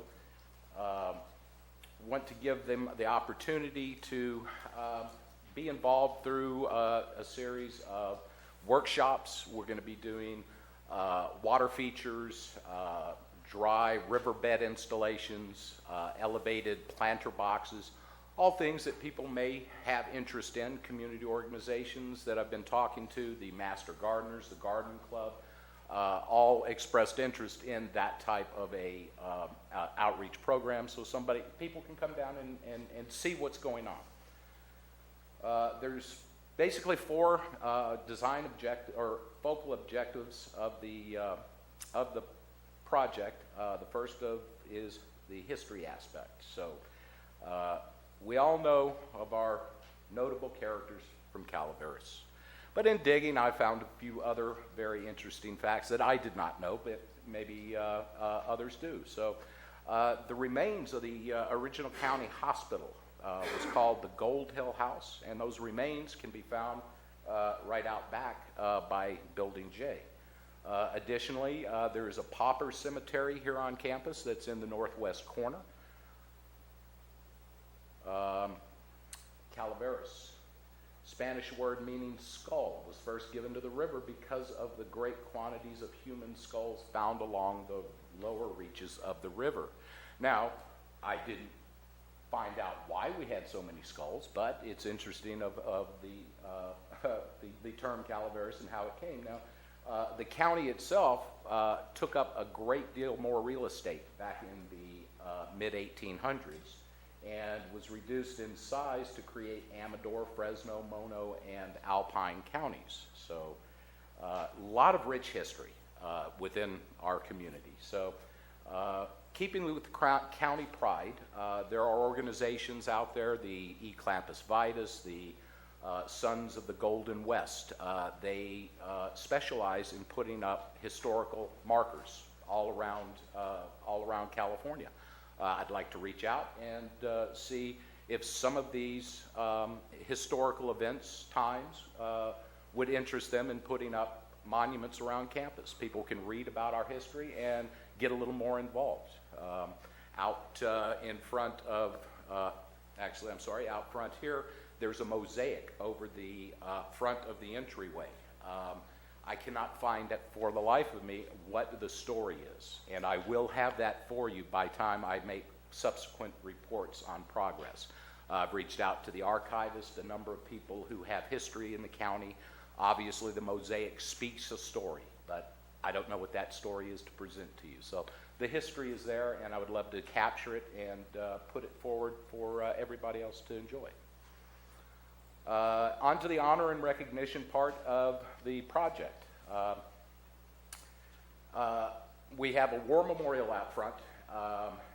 Located opposite that, I have reserved this area for a first responders memorial. These are true heroes. We are very fortunate in Calaveras County that we have not lost a number of our responders in the line of duty. However, a memorial to show our appreciation, a poem, there are verses. I've seen a number of first responder memorials out there. So this idea I've turned over to the Sheriff's Department, and in conjunction with our local fire agencies, I'm sure they're going to come up with something very unique and very fitting for that memorial. Victims of violent crime. Barbara Uke, District Attorney, on a yearly basis, she has a ceremony for the victims of violent crime. I thought it fitting with all of the work we're doing outside to give her something permanent, something representative of her cause. What it looks like and exactly where it's going to be located will be up to Barbara and her team, but I'm sure it will look fantastic and it will be very fitting. I'd also propose a wall of fame, if you will. We have so many people in Calaveras that have made profound contributions to our community. Over the years, we will have many more in the future. Occasionally, we will name a street after them or do something else to recognize them, but this area out front where we've removed all of the bamboo, I think would be a perfect place to put such a wall of fame. The inductees would be subjected to a criteria similar to any other Hall of Fame. So, the Butte Fire Memorial. So out on the east end of the front courtyard, there's a aggregate wall out there. I found that this, I think that this would be a good place to put a Butte Fire Memorial atop the aggregate wall, a bronze plaque, remembering the date and commemorating the heroic efforts of the responders, volunteers, and an entire community. Understanding that this is a very painful memory, but not one that needs to be remembered in a painful way, in a positive manner, and remember the community banding together and all that was accomplished and the good that did come out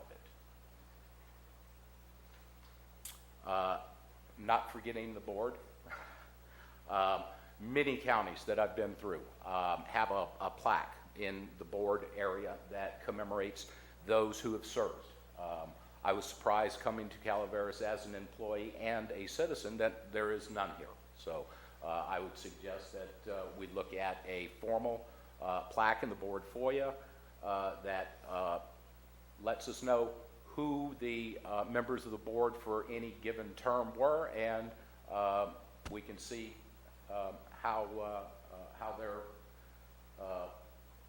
position has influenced and appreciate their service. A little fun for us coming to Calaveras County. I was surprised not to find a Calaveras County frog out there. Talking around, Mr. Mills assisted me in that cause, and thanks to the generosity of Furman Brown of Angels Camp, he has agreed to loan Prince Charming to us. Prince Charming will find a new home outside of the board foyer, stage right, and he will be there for as long as he is welcome. So, and if we kiss him the right way, maybe something good will come of it. So on to the beautification part. So most of these items that we're about to see are ones that we are working on, are in the works, and will be coming soon. So first impressions, I love the idea of a ranch gate. Again, Mosquito Gulch Studios has been kind enough to give me some artist renderings that will help you understand the ideas. So new ranch style gate, tree mortality wood that I have ordered and will be coming in soon. Not exactly representative, conceptually yes, but the gate itself will be much more substantial, made of 10 by 10s that will be glue lammed up and hand carved with chainsaws, measuring 25 feet in height and 51 feet in length. So it will be quite a nice entryway. And yes, the breezeway. This is right outside looking east from the gazebo. This whole area is going to be transformed into a private garden area with new plants, trees, and seating. But one of the most important aspects of this area will be the grand pergola. Made with tree mortality wood provided by Cal Fire, this structure will be made out of 10 by 10 beams, stone column bases, that will have natural stone that we've harvested locally, hand-hammered black iron hardware. It is going to be very nice and will be an asset that people can enjoy for decades to come. One of my hopes is that I can find a local rancher that has some of the slate fences that we see meandering the foothills throughout Calaveras, and I would like to find a rancher that would allow me to harvest about 50 feet of that, and we can use that native stone on the column bases. So, the feature art wall. This is something that we threw out there just to pique interest and get everybody excited about Project X, but the nice feature of this is 80% of everything that went into that is all campus repurposed and recycled materials. So very little cost, but a real big bang for our buck. So that part is not complete until we introduce the Infinity Falls below it. So this pondless water feature will have stone facing brass scuppers, drought-tolerant plants, and will just be a nice area to enjoy lunch or anything else. A time capsule. I thought, what a cool idea if in 1966, when this place was dedicated, that they had done a time capsule. It's never too late. We could look at putting a time capsule in, and the community and the board decide what would represent us as a community today and what time in the future that time capsule would be opened. South Lawn. The South Lawn, to me, is a very underutilized area. Grass is really not on the eco-friendly list these days with the amount of water it takes, the amount of manpower that it takes to keep it up. I'd like to go with a more eco-friendly south lawn, replacing a lot of the lawn with decomposed granite walkways, picnic tables, benches, and park lighting. To the left of that, we have two large pine trees that are affected by the tree mortality bug. They will have to come down in the very near future, so the area that they currently occupy, I would like to put in a dry creek bed that I'm calling the Lazy River. And the Lazy River will go down, and we will have footbridges and decomposed walkways leading to private areas for seating, for lunch, or anybody's pleasure. And that's what I envision the new South Lawn to look like. And for those who are concerned, there will be a permanent medallion placed for the launching pad for our Frog Jump annual event. So I'm looking for community involvement. I'm excited to open this thing up and let the public come in and get their hands dirty or ask questions or give advice or direction. So I've reached out to very few people at this point, not knowing what the direction of the board would be, but the few people I have, I've had a lot of interest. So I'd love to see those grow tremendously. So as people learn of the program or the project and see it coming to fruition, then call me. Come in. We'll see some way to publish days and events that will be going on. So the project, the Plaza project, the reason for the steel, stone, and timber is to represent the strength and longevity of this community. Something that we all know of, but sometimes we need to remember. So that's my story, gentlemen, and I'm sticking to it. Questions? Any board questions? Patrick, thank you very much.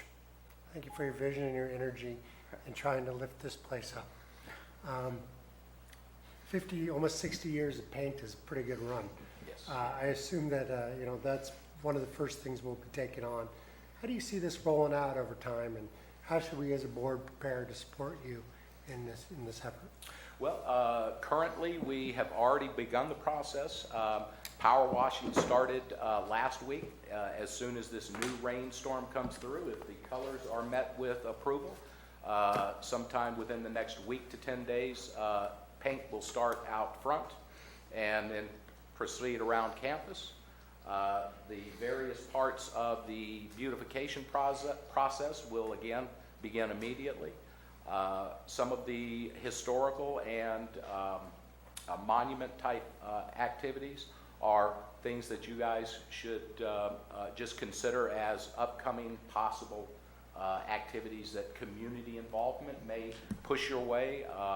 There may be no cost impact to the county depending on fundraising abilities of myself or generosity of community organizations. Thank you. Supervisor Oliveira. Mr. Chair, thank you. Patrick, once again, fine job. You're a man of many talents, it looks like, or knows how to get things done. $10,000 is a start for this project, I assume. And do you have a dollar number or a goal that we're looking at? And I know it's kind of hard to put a hard number on this, but what do you think? You know, it really always would depend on the vision of others. So monuments could be from this to this. From my perspective on time capsules, things of that nature, the 10,000 I have covers all of my plants and such.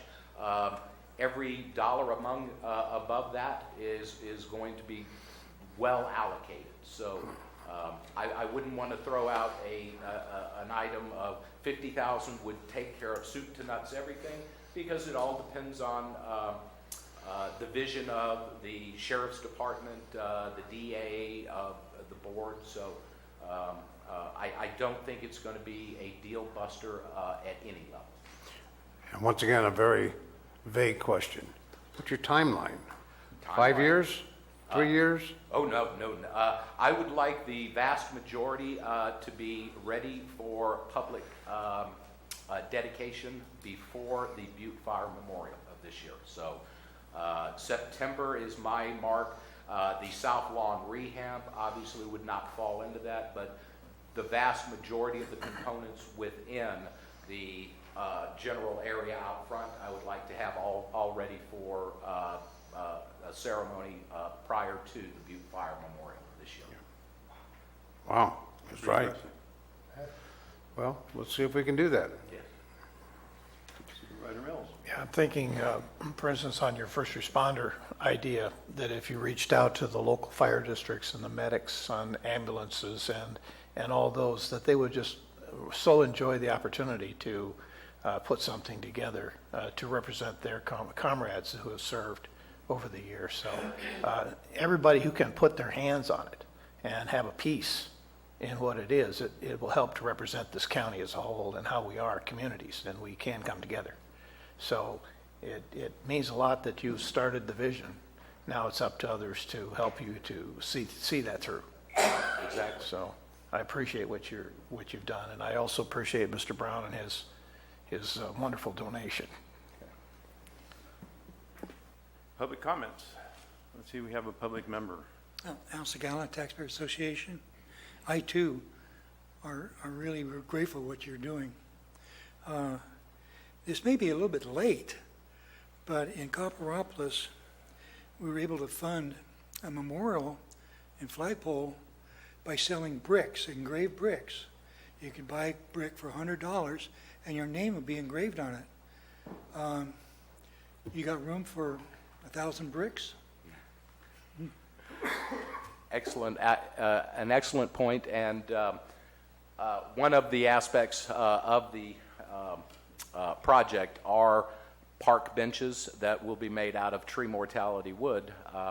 One of my ideas was that community or private members could sponsor a bench with a bronze plaque in loving memory of, supported by, and those benches would be for sale for individuals to support the project and be remembered as a supporter. When I came up with this idea months ago, I unfortunately didn't realize that I was going to be the first purchaser of this bench. My father passed away last month, and he was very excited about the whole concept and idea of Project X. So the first bench will be dedicated to my father. Thank you, Patrick. You may want to circulate that. Thank you for that gift honoring your father, and sorry about his passing. You might want to circulate that purchase list amongst your board members up here. We all have a lot of people, and I was very happy to hear Al volunteer to be our chief fundraiser on the brick project. Thank you, Al. Yes. And the Taxpayer Association for stepping up. Yeah, Mr. Chair, Mr. Lutz, is there any way that we could form a formal committee per se for this project to engage in some of this fundraising and things of that sort? Absolutely. If the board would like, we can bring a item back to form an ad hoc committee if board members would like to serve on it, or whether it's a committee for community members. But absolutely, we can develop that. And I think a lot of that, there are some good points to get clarity on.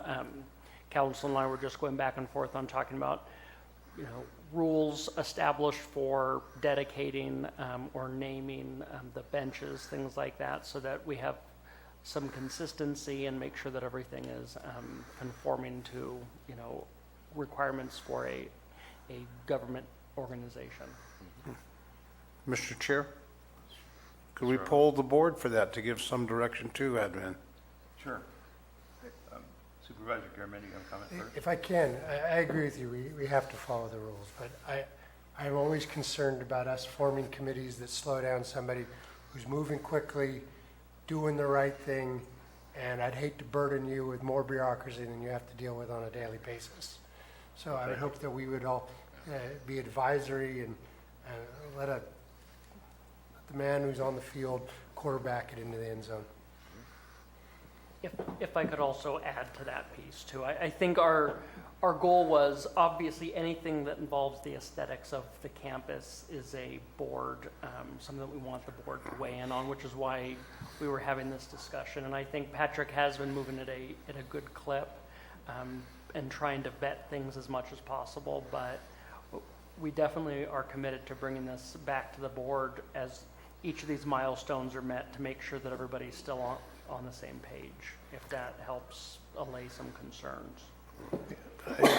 My biggest concern would be is when you start to develop an ad hoc committee that we would get in your way and might stifle some of the public engagement in this overall effort, community engagement. So if by bringing it back to the board means that we will have an opportunity to remove obstacles and barriers or get clarity quickly for you to move things along, I think that would be more critical to the ultimate result than for us to actually sit there on a committee with you and spin your wheels and waste your time. I was more addressing the fundraising aspect of it. Do we need to have a formal committee to do that or a formal organization? County Council, maybe you can answer that. I need to research the extent to which a government agency can engage in advertising and fundraising. There's definitely, I know that's not a fun answer for anybody, but I think I need to look at that first before I can provide any advice. Maybe we can schedule it back for a meeting and discuss these issues. We can do that. Okay. We can do that in April sometime. George, you have a comment? Yes, sir. George Fry.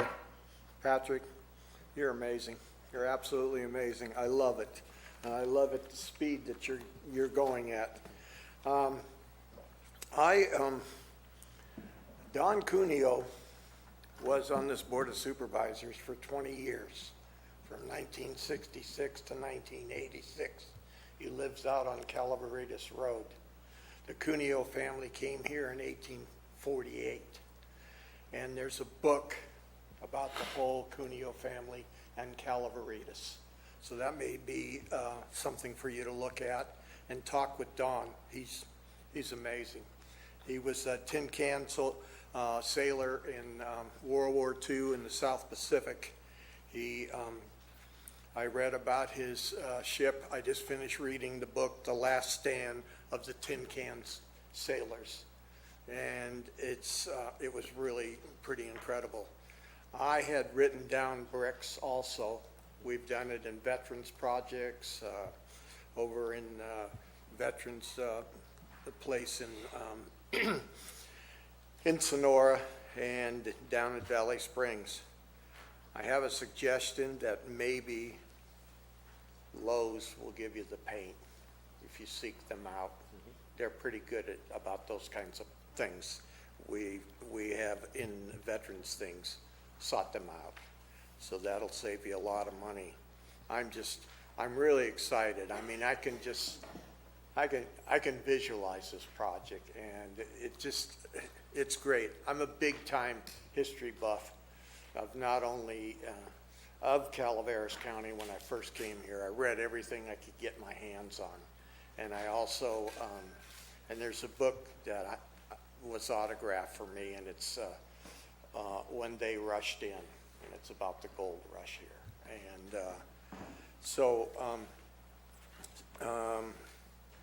there was something else I forgot to write it.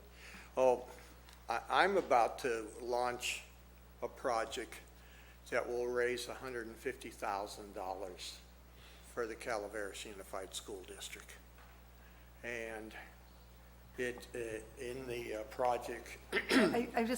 I think, are we talking public comment on this particular item? I'm just want to make sure we're on topic. Stay Sorry. on this item. Oh, okay. I lost some time when you. Okay. I just wanted to let you know that that's a way of raising money, and you'll be seeing the launch of the project shortly. Thank you. Any other public comments? Seeing none, we'll bring it back. Public comments, bring it back. Patrick, thank you so much. Thank you. I appreciate everything you've done. It looks tremendous. You and I have had some comments and conversations on this, not only this project, but the jail project that's going on too. And I want to thank you so much and look forward to your Project X and coming back to the board and giving us updates on progress. And we will agendize something in April, hopefully the first meeting in April, to bring us back and discuss it. Very good. Thank you. I was requested for a poll on a committee, but I don't think you're going to have support for that at this time, Supervisor Olivera. So why don't we wait till we bring it back for discussion in April, and see where we go from there. Right, and I would agree, Mr. Chair. Let's find out legally what we do need, and we can go down that road. Thank you. Thank you. Could we take a brief 5-minute break to Can we take a allow? 5-minute break? Yes. Thank you. Lunch, Gary. All right, we're back. Madam Clerk. Item 24 is from the Board of Supervisors for the appointment of applicants to serve on various committees, commissions, advisory boards, and county service areas. Before you today, we have 3 applications for consideration. The first is for the Commission on Aging, 1 vacancy for a term ending 12/31/2020 as a District 2 representative, Susan Tomasich, who has served as an incumbent. The next is for Copperopolis Cemetery District, 1 vacancy for a term ending 12/31/2021, Belva Bristol, who is an incumbent. And the next is for the Fish and Game Commission, 1 vacancy for an unexpired term ending 12/31/18 for a representative of District 4. We have an application from Elaine St. John, who is an incumbent. Any board comments? Seeing none. Any public comments?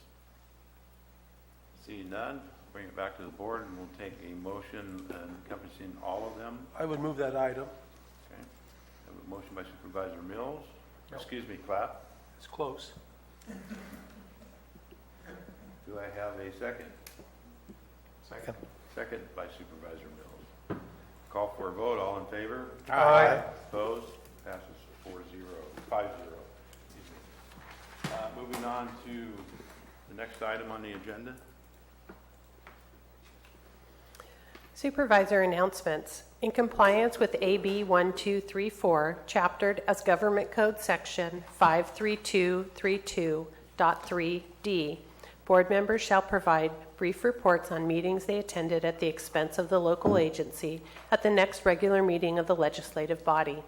This report is required to include meetings attended for which there has been expense reimbursement, mileage, meals, lodging, etc., but may also, at the board member's discretion, include any other meeting attended by the supervisor on behalf of the county. Let's start with Supervisor Garamendi. Sure. Fortunately, I was sick most of last week, but I did have some really good meeting with Michelle Patterson, who I mentioned earlier, our new OES director. Good meetings with the library, IHHS Chairman Newman, as well as a good meeting with Simon Bigelow and Berry Hills staffer Dana Jorgensen, when we talked a little bit about community colleges in Amador and Calaveras County and where that may or may not be going. It was a good week, and I apologize. A large part of it was hacking up half a lung in bed. So, Mr. Chair, that's my report. Supervisor Oliveira. Thank you, Mr. Chair. On March 5th, Monday, we attended the transient occupancy tax meeting with our board members and CEO Lutz and members of organizations without the community. We discussed somewhat of a steering committee and our next steps, what they would be. It was very productive. We've rescheduled another meeting, I believe in 2 weeks, Mr. Lutz? I attended the EPOC meeting, the Ebbets Pass Property Owners Committee meeting on March 7th. We were fortunate to have presentations by Mr. Jeff Krovitz and our new EEO director, Michelle Patterson. Information was given on our road repairs schedules affecting the Highway 4 corridor in District 3. On the 8th, we also attended a town hall meeting addressing that same subject with the community. We were able to discuss once again those schedules for repairing, and we did discuss the Murphy's Drive bridge situation. That is going to be agendized, I believe, on the 27th for the board to hear that issue.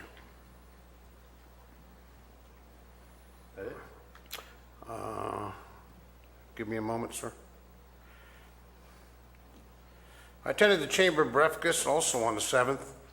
That's a 7:30 breakfast that Mrs. Segal attends, and we had Kathy Topol from Common Ground, make sure we say it correctly, make a presentation of what Common Ground does and the services they provide, the people they serve. Once again, another great organization in Calaveras County. I do support Common Ground. That's about it, Mr. Chair. Thank you. Thank you. Supervisor Mills. Yes, Tuesday, the 27th, after our board meeting here, I was out until 8:30, 9 o'clock at night at Utica Water and Power, attending their meeting. Attended the Angels Camp Business Association meeting on Tuesday morning that actually is starting to drive businesses from all over Calaveras County into Angels Camp for the purpose of just having a unified conversation on, and the ideas that come from it are fantastic, so I really do enjoy that. Of course, we had our COG meeting Wednesday night, and things went very well there.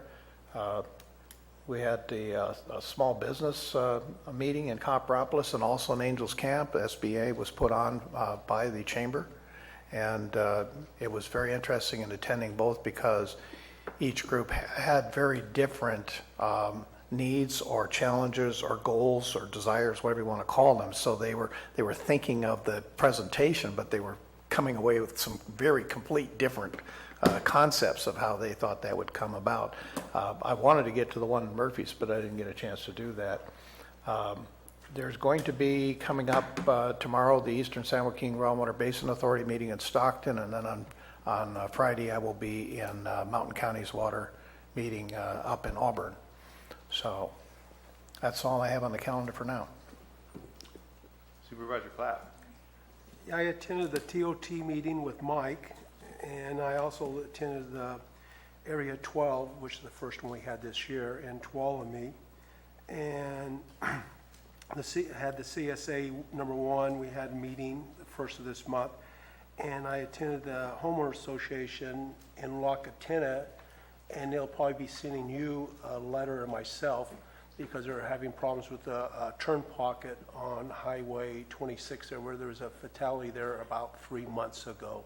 And it's something that needs to be addressed and stuff. And so I believe that there'll be the CSA 1 plus the Homeowners Association in La Catena, both are going to be sending us something on that area. Is that it? That's it. I attended numerous meetings, but I wanted to talk a little bit about, last night I did attend the Friends of the Library meeting, to which Nancy had brought up earlier about the fiber cable being brought to all the expanding libraries or the auxiliary libraries in the county. Very good meeting. And looking forward for that project to kick off really quick. According to her, it was going to be within the next couple weeks that will all start happening, and so I'm looking forward to that. Thank to all the members of the Friends of the Libraries, the different ones in the county, for stepping up to the plate and donating the money for that project to go forward. Attended the COG meeting, as Supervisor Mills had mentioned. I'm very excited about COG right now, and I think Caltrans is very buying into it and very excited with Calaveras COG right now, stepping up to the plate. In December, they had mentioned that they were going to commit $42 million in the next 3 years to Calaveras County. In addition to that, the new representative for Caltrans stepped up, and they're looking to increase that to $52 million with a $10 million contribution to the Wagon Trail project. So looking very forward to that. We discussed and had a presentation where we are on the transition of transit, public transit, to the new JPA, which is called Calaveras Transit. I want to make it clear that it's a separate JPA. COG, the only involvement in COG is that COG board will be representing that JPA. The members on the COG will step down from their COG duties and then go into the JPA when business needs to be done with a separate meeting for Calaveras Transit. The only thing COG has to do with it is the funding portion of it. And COG has control of funding, not only for public transit, for all the road projects in the county. That's been set up by state and federal government to mandate it so the funds go where they're supposed to go. The COG portion of it is only to be the funding sources for it, and the JPA created as Calaveras Transit will be the JPA in control of public transportation. The transition will start from April 1st and go to June 31st, July 1st, that JPA will take over operations completely. So also want to bring up that this Thursday night, March 15th, in conjunction with the Chamber of Commerce, Valley Springs ABA, will be putting on a mixer at the Umpqua Bank in Valley Springs. I will be attending that since I am a board member of the Valley Springs ABA. And that is for Candace's Cleaning is putting that on. So I will be there and hope to see everybody there at that time. Other than that, that's all I have. Staff? Nothing to report? Nothing to report? CAO? I would add, as the item was brought up on the TOT ad hoc committee, and what the committee had recommended at this point was bringing on GFS, who we've worked with before, on our jail measure when we got the bonds to build the jail, to recommend negotiating with them on a consulting contract for the TOT initiative.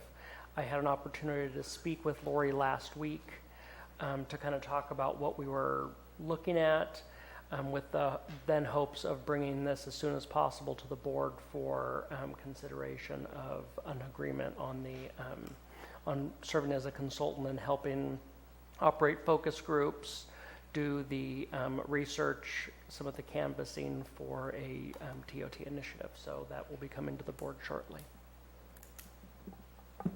That's it. We stand adjourned.